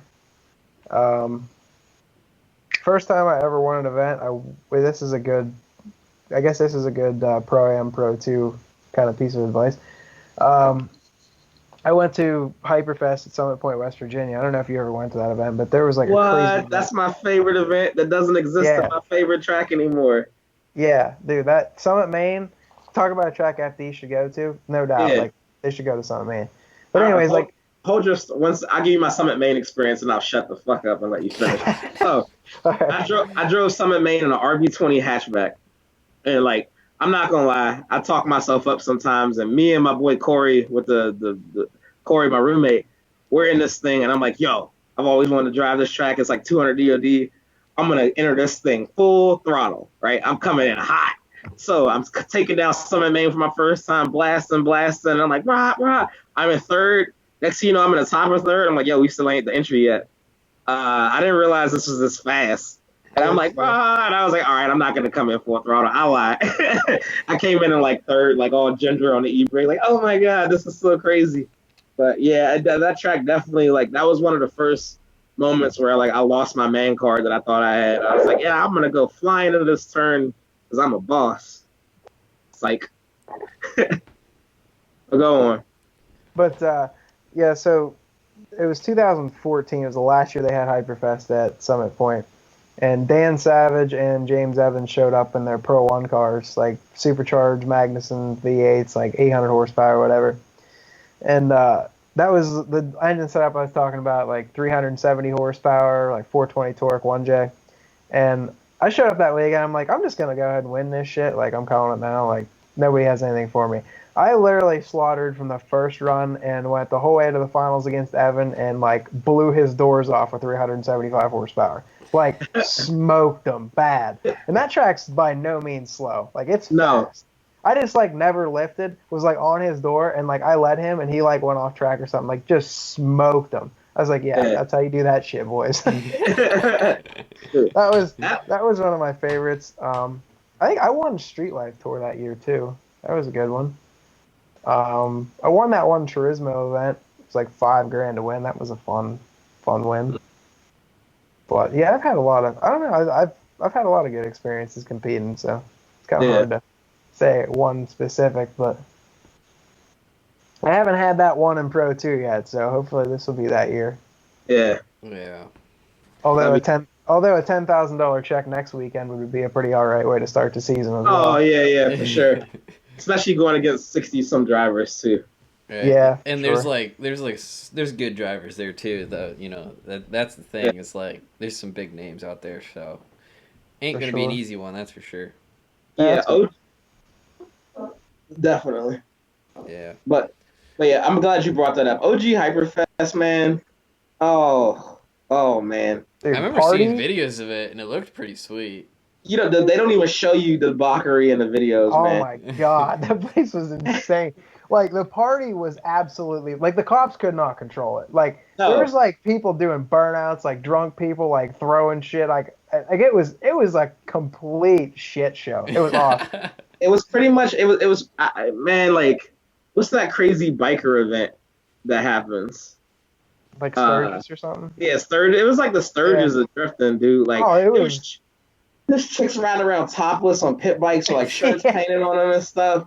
You're at least guaranteed to see 6 fights. Really? Oh, yeah, there was, like, boxing matches, like, all over the place. And like I said, the cops couldn't even control it. Like, it was just so rowdy. Like, they were just like, all right, we're just going to... You guys are in the middle of the woods in West Virginia. We don't even give a shit anymore. I remember even like Chris Forsberg and the pro dudes were, like, letting loose. Because, like, the one year Chelsea was there, Nate Hamilton was there, Stewart from Texas was there. Like, people would come far and wide to do that. Jeff Jones was there. Dave Briggs came in that weird 350Z that he built and drove for 30 seconds and got rid of. It was like... Yeah, that was the first year I did Hyperfest, and Chelsea smoked me in his BMW his first year at FD. Chelsea effed everybody up that year. I remember him coming into view at Hyperfest, and it was just wing first. All you see is his wing. Him and Nate Hamilton were doing that because they both had big wings, and you would just see wing first, and you're like, yo, there's the front of the car, and Chelsea was just murdering. But I remember Chris Forsberg and them were drunk, and they had a bonfire going in their area, and they threw, like, a box of fireworks into the fire. And, like, fireworks are just coming out of it everywhere, and the cops come over, like, one more firework goes off, kicking you guys out, and, like, right as he says it, the last bottle rocket just, like, comes out. We're like, we promise that's the last one. Yeah, dude, I wish there was pro events like that now. Like, that shit was wild. Dude, and then they had 20. So get this, Nate. You had road racing going on. Yeah. 24 hours of lemons going on. What? Pro drift. Yeah, you had drifting going on simultaneously because that place has 5 tracks. Really? So one whole track is dedicated to just 24 hours of lemons, and that track had a replica of the Nürburgring carousel, like that bank turn. So like you got that going on.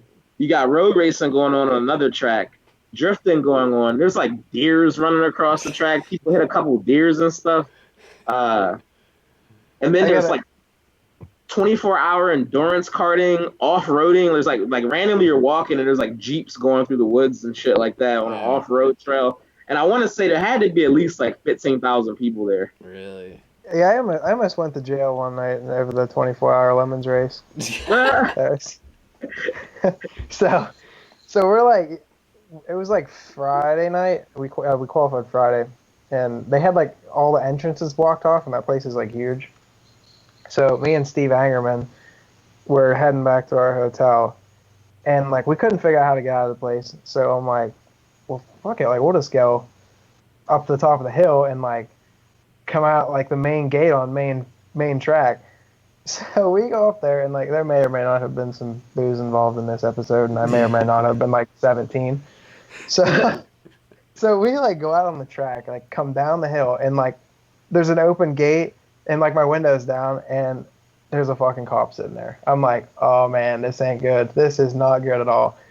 And Agerman's like, floor it, and like my window's down, and the cop is literally like at my window, and he comes over and like freaks out. He's like, the hell are you guys doing? And like starts like giving us all this shit, and he ended up letting us go. But I thought for sure, I was like, well, I'm going to jail. This is it. I'm done. But yeah, we ended up like in the middle of a 24-hour lemons race in my truck. It was pretty ridiculous. But that's hilarious. Yeah, dude, Hyperfest was it, man. Yeah, that track was that whole event was just awesome. It really was. Like the spectators, the event, everything, track. It was really good. Right, because like at least 70% of the spectators weren't even drift fans, but they were hype on anything that made noise, tire smoke, and like did badass shit. So like the crowd was just going nuts, dude. Dude, then the rollover competition they did before the drifting started. What? Yeah. They're coming down the hill like 60 mile an hour, hitting like this one-wheeled ramp and just barrel rolling these cars at like 60 miles. I don't know how nobody ever died. What? Well, it was ridiculous. The crazy thing is, before they did the rollover comp, you had to race the cars out. So they had these cage like Fiestas and like junk ass cars, and then you had to take cardboard and like random things, and you try to make them look crazy. So they put shark fins on them. People were like drilling ironing boards into the trunk and making like wings out of them and like all this stuff.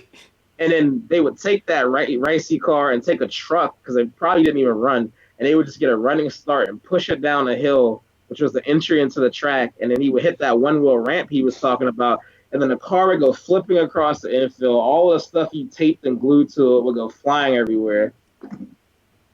Oh, it was insane. Like by the end of the event, like there's like drunk rednecks fist fighting, like running onto the track and shit. I mean, it was like wild, like completely out of control. So I used to run onto the track after the end of the event and swipe all the banners. And I remember one year somebody swiped the Lookout Drift banner, which is the one they wanted to keep, and they were like on side by sides, like chasing this dude running with this Lookout Drift banner because it was worth like so much money. But like there'd be like all these Falcon and like Monster and Toyo banners and stuff, and I'd run out onto like literally after the event's over. Could you imagine like running out onto like Irwindale or Atlanta or something and just swiping all of the banners? Like everyone's doing it. It was crazy. I want a sweet electric guitar for that win. There. Really? Yeah, I think I have it in my closet. Hold on a second, I'll go see if I can find it. Yeah, they had like a Daisy Dukes contest. Really? Oh, dude, it was insane, man. Like, I remember the stage where the Daisy Dukes contest was.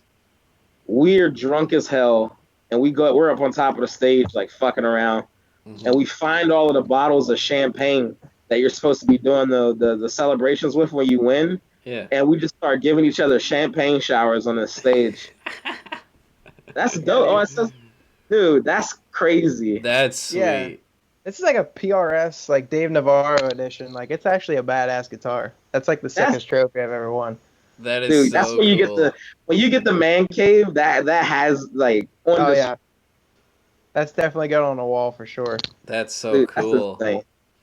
Man, Wow. we should start a Facebook group to bring Hyperfest back to Summit Point and let it be exactly what it was.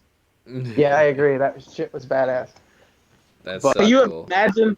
Could you imagine just take the $100,000 Klutch Kickers event and just move it to Summit Point and then combine it with Hyperfest? So oh man, now you have 15,000 spectators watching dudes go ham for 20 grand. Yeah. that's what drifting needs to get to, no doubt. Yeah, Like that is 20 times cooler than anything Formula D's ever done. Like yeah, that's so that'd be so awesome. Like yep. that's the direction I think that like with the big prize money events and stuff. I think that's what like US Drift they should do that again. Like go back Yep. to Summit Point and do that Well, kind of they shit. combined with Hyperfest. I think it was 2 years ago, but obviously it wasn't for money. It was for those Pro 2 licenses. But But it's at VIR, and VIR is too tame of an environment to have yeah, the shenanigans Hyperfest had. that's true. Yeah. I don't know what exactly happened at Summit Point for that to get shut down. That dude did die there, so that might have had something to do with it. I'm not, Oh yeah, the driving instructor. yeah, yeah, Really. yeah. Like I'm sitting on grid like the year I won, and like I like look over and some dude's getting carried out in a body bag. I was like, oh, that's a little bit heavy. Like holy shit. Right. Yeah, that was like the slowest corner in the whole track too. Like the dude like went off track and like clipped a tree or something just right and killed the instructor was in with him. So Yeah. I don't know if it was that was the reason why that all got shut down or what exactly, but it sucks because it was a fun event. Yep. And then I came to 200 DOD after they shut Hyperfest down, and like I remember like you go to a Summit Point event and they used to run like 17 car conga line tandem trains like they do at English Town, and it was dope. And I come out there for 200 DOD and they're like, yeah, no more than 2 cars can be tandeming, and you can't have passengers or for ride-alongs anymore, and this, and I'm just like, I lost my happy place. No. Yeah. But yeah, I was bummed.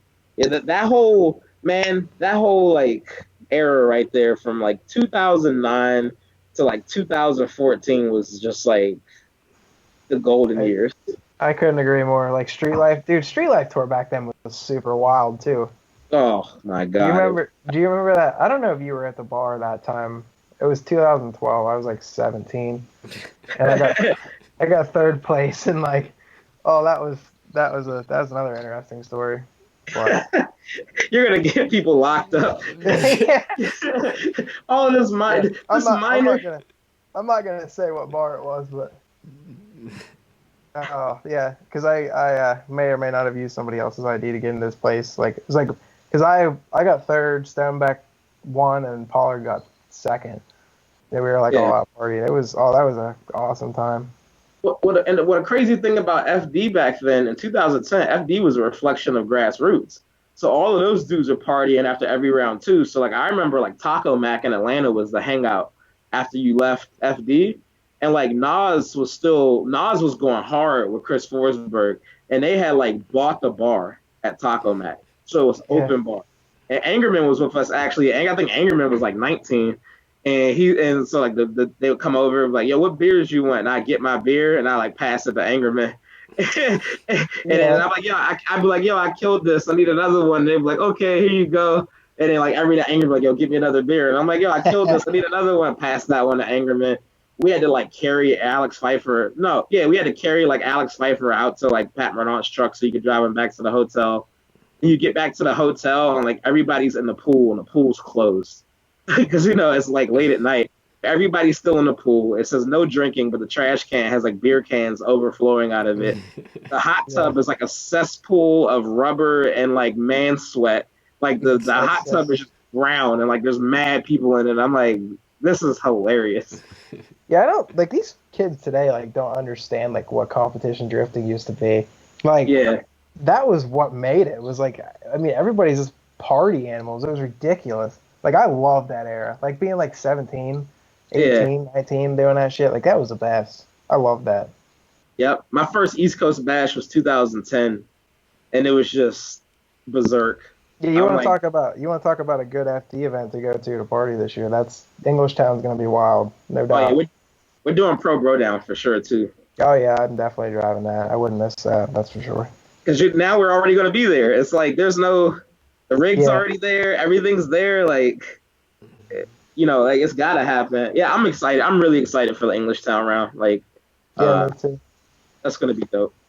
Well, thank you for taking me down memory lane. I'm gonna go be depressed now. I'm gonna go. Yeah. This Now I gotta. is almost a 2-hour conversation, but Make Yeah, it's drifting cool. great again.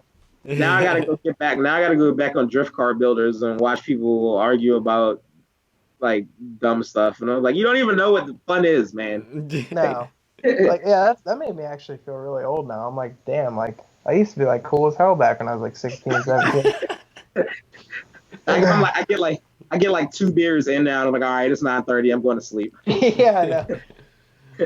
Oh, shit. Yeah. I got work in a couple days. Screw this. Yeah, it's crazy, man.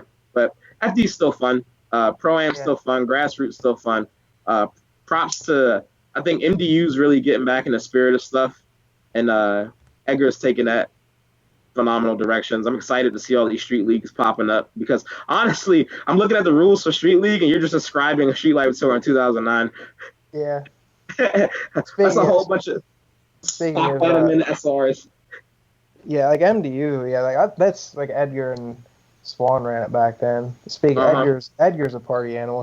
I love that dude. He's cool as hell. Oh yeah, Edgar's like, go ahead, go touch that fucking wall, pussy. Slaps you in the helmet. You're like, yes, sir. Yeah, they always ran good events. I liked MDU back in the day. Yeah, yep. I think MDU was good even recently, but I just think, like you were saying, the high caliber cars showing up just turned people off to it. And they were just afraid, like they didn't realize what we were just talking about is that like really you don't have to build that crazy car to be competitive even with the high caliber cars. I think Jeff Donati proved it that season we all ran it because he got the championship with the lowest amount of horsepower and the simplest car. But like people weren't there to witness it, so they didn't know, but I think they'll figure it out now. I think it's getting back to that, hopefully. And they're throwing some dope events. The past couple of MDU events I went to have been live. I really want to get back out to the East Coast because I haven't been out there forever and check out the East Coast events again too. Yeah, it's like that Minnesota event I did last year, the 10K event. That's kind of what inspired me to do the stuff this year with my S14. Is like it was like me, Pollard, Nate Hamilton. When we just partied after the event. Like it was like super old school vibes. Like I was talking like mad shit on Mike Pollard and telling him he was a bitch and all this stuff. it was like a lot. I like Mike Pollard. He's a damn good driver and stuff, and I respect him as a driver. But we have a lot of fun talking shit on each other and stuff, and that was like that whole event was a lot of like old school competition vibes, and hopefully this Klutch Kickers series is the same way. It was a lot of fun. So, not to pull the race card, but like being a black guy and a drifting was back in the day. Back in the day was like scarce kind of type thing. Polar was like the hero for us, man, because he was charging hard at like every event. And then he went to Japan and shit. I'm like, what? Black guys can do this? And I just have to put 26s on Caprices? Yeah. Yeah, no, Mike's a good driver. He's, definitely one of the OGs. I don't think he's lost in the last 2 years. Has he? Yeah. He lost to Nate. He won't tell you that, but he did. Yeah, even Nate's face when they announced Nate as the winner, he looked at Polar and was like, "What?" But that event still looked like a whole lot of fun. The tandems look sick. Yeah, it was. It was a good time. I think Mike Polar and Rapper Dan are like the two best things not in FD right now. For real. Yeah. I'm curious to see how Pollard's supposedly coming.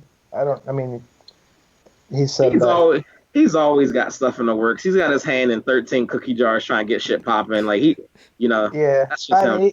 I actually talked to him the other day, and I told him I was going to talk a bunch of shit on him and tell everybody how bad he sucks on the internet before this Florida series. But no, but yeah, he said he's coming to that 10K shit down in Florida, and then he says he's doing pro too. So yeah, I think him and like that Matthew Dell dude are like working together, and I think both of them are coming to pro 2. Pro 2 is gonna be freaking packed, bro.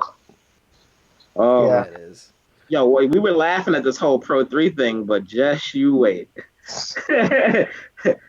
It's coming. Pitch that idea to FD, and they'll be starting another checking account. So. Oh yeah. After you like, oh, you want to register for this? You're gonna need to take your spleen out. So your yeah. Yeah. There's gonna be some good stuff coming in the future. I like where everything's going. I think now there's a space to occupy for every facet of drifting. Like you got the Super D. The final bout movement is dope too. I don't know if you've ever been to a final bout, but to be honest with you, that's probably like one of the best things ever too. Especially the one at Shawano, because and it's not because of the Hot Boy stuff or whatever. Like that's cool because you get to see a bunch of dope looking cars, but it's because it's a jam format event. So like, usually you line up for a grid and you grid. That track is constant flow. So it's just like being in a skate park. Like you're like, all right, I'm ready to go out for a run. And you look around and you see who's about to go. And then whenever you see an opening, you just jump in and you start running your line and, and stuff goes on. And like, that reminds me of like some real action sports stuff. Like whenever you want to come off track, you just pull off track. Whenever you want to go on, you just go on. And if you want to slow down and just cool down, you maintain speed with the train, cool your car down, and then you just start drifting again in whatever turn you want and suck up on somebody's door and start tandeming. Final Bout this past year was just like, it had that, like, I imagine Final Bout is like the local basketball court, and like, you're chilling and you put your shorts on and your shoes on, you're like, I'm about to go ball, and you go down there and you just jump up in a pickup game and start playing. It was just really cool. Like, I wish that track was just something I could like get off work or jump in my car and like drive to and just like jump in a train, run some laps, get out of it, and then go to Starbucks and get a caramel apple spice and like go home. Like, yeah. Final Bout is dope.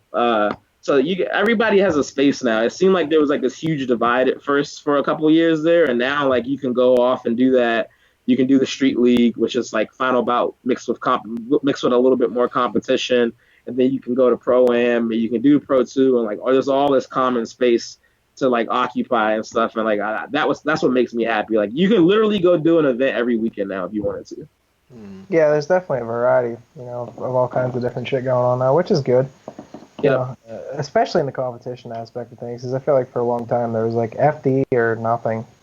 Oh, kind of fizzled out there for 4 or 5 years, to where like after I did the Pro-Am stuff, it kind of like went. It was either FD or like a shootout event. That was it. There wasn't like a steady lower level, or anything, something other than FD. I guess I should say, not lower level, but there was nothing filling that like XDC, Nopi. Yeah, exactly. I mean, if XDC would have paid their bills and like kept that shit going, that was a fun series too. Dude, that shit was lit. Because actually, that's what Hyperfest was at one point. XDC. Yeah. The first year I ran it was XDC. Yeah. Yeah, good shit. All right, now I think we got enough. I don't know. You guys just keep thinking of old memories, and I'm just sitting here like, man, I should have gone in like 5 years before I did. But we can bullshit about partying for days. Oh, dude, man, like the stuff that used to happen. I remember Rapper Dan's an OG, right? And his buddy Lee, who used to run, I actually have his KAT set up. Lee Alexander, Lee Alexander. Yeah, I have the KAT out of his car. So Rapper Dan's car was MIA. So we're at East Coast Bash, and Lee lets Rapper Dan do the big entry competition at Englishtown in his car. So we're all sitting up in the grandstands. Lee's like eating a donut, and like Rapper Dan comes into view doing fourth gear, this big entry, and just slides off the track and goes into a wall. And I just turn around. I just go to turn around and look at Lee, and Lee's eating his donut, and he just keeps chewing, and I'm like, I died laughing. And then we won the big entry comp. At that time, I was an FB with Dennis. Dennis wins the big entry comp, wins $300, goes out for one of the fun runs later on, leaves his hood pins unlatched, and slams his hood into his windshield and breaks it. and this is like a week before Wall Speedway round at FD. So that $300 is immediately just going towards the windshield. And he's like, "Mother, I can't get ahead." Oh yeah. Mad Mike was there. We talked Mad Mike in a running East Coast bash. At first, he was like, "I don't want to hurt my car right before FD round," and he gets out there and starts jumping in trains and shit. But anyway, Ryan Turk was there. Angerman was there. He was affiliated with Gardella Racing. The dudes from Gardella saw the windshield stuff happen, and they're like, "Yo, we can fix that for you. Just leave the car out here in New Jersey at our shop, and we'll take care of the windshield." And we're like, "Okay." So we drive back with just the truck, leave the car in the trailer. Come back the next week for Wall. We go to pick the car up from County Line Auto Body, and not only did they put the windshield in the car, they detailed the whole thing inside and out. Like I've never seen it that clean before, and I'm like, holy shit. So Dennis was like, "What do I owe you?" And they're like, "Nah, dude, we like you. It's on us." And then we're like, Dennis is like, "Nah, like I want to pay you." And they're like, "Nah, dude, you're straight." And we're like, "What?" He like detailed the whole car and put a windshield in it. They're like, "Yeah, yeah, yeah." And then we're at the track later, like, "Yeah, come by and get some food too. Like this is our home track. We got Italian, they're Italian. We got sausage and this and that and pasta." I'm like, "Oh man, FD is lit, son." They detailed the car, put a windshield in it. This is great. Yeah, it was good, man. Crazy shit. Wow.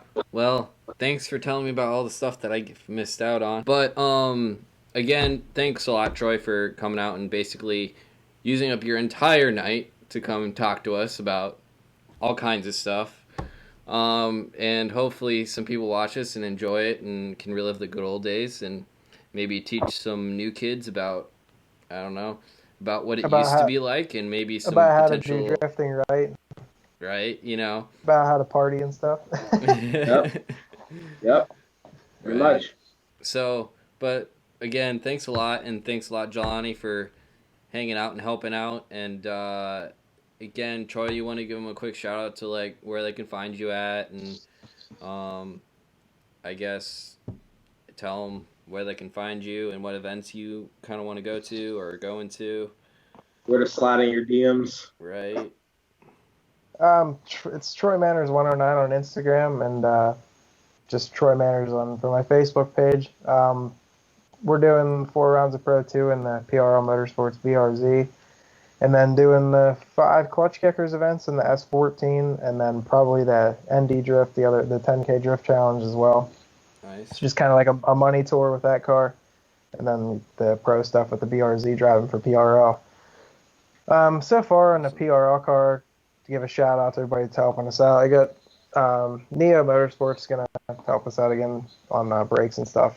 Will probably be like one of our primary sponsors again. Obviously, PRL is going to be the title sponsor because it's their car. Fortune Auto is going to do our coilovers for us. CSF helped us out, radiator and cooling stuff. VP Racing Fuels again, Nitrous Express helped us out on a direct port setup. 2F Performance is doing the rear section for the car, so they're helping us out on that. So that'll make things nice to be able to just replace all rear panels. I actually picked up a new sponsor today. I had a meeting with a more local company. They do like oil distribution and things like that. So they're hooking me up with. They work closely with Penn Grade 1, which used to be like a Pennsylvania company. Yep. So they're going to supply me with all their products, and we're going to do some stuff with them. So Awesome. that's cool. Link's helping us out again. It's going to be on like a Link Fury, Link Dash, all that stuff for the new car. ACT. Then FDF Fab for steering angle. They're still developing that kit, so we're going to work with them on that. XXR wheels. ISR Performance is giving us some just tidbits for the car here and there. And then my buddy John did the quick change subframe for me over at Committed Service Brand, so thanks to him for all the help. John's the man. Yeah, John's a good dude. Yeah. Cool. Well, thanks a lot for coming out.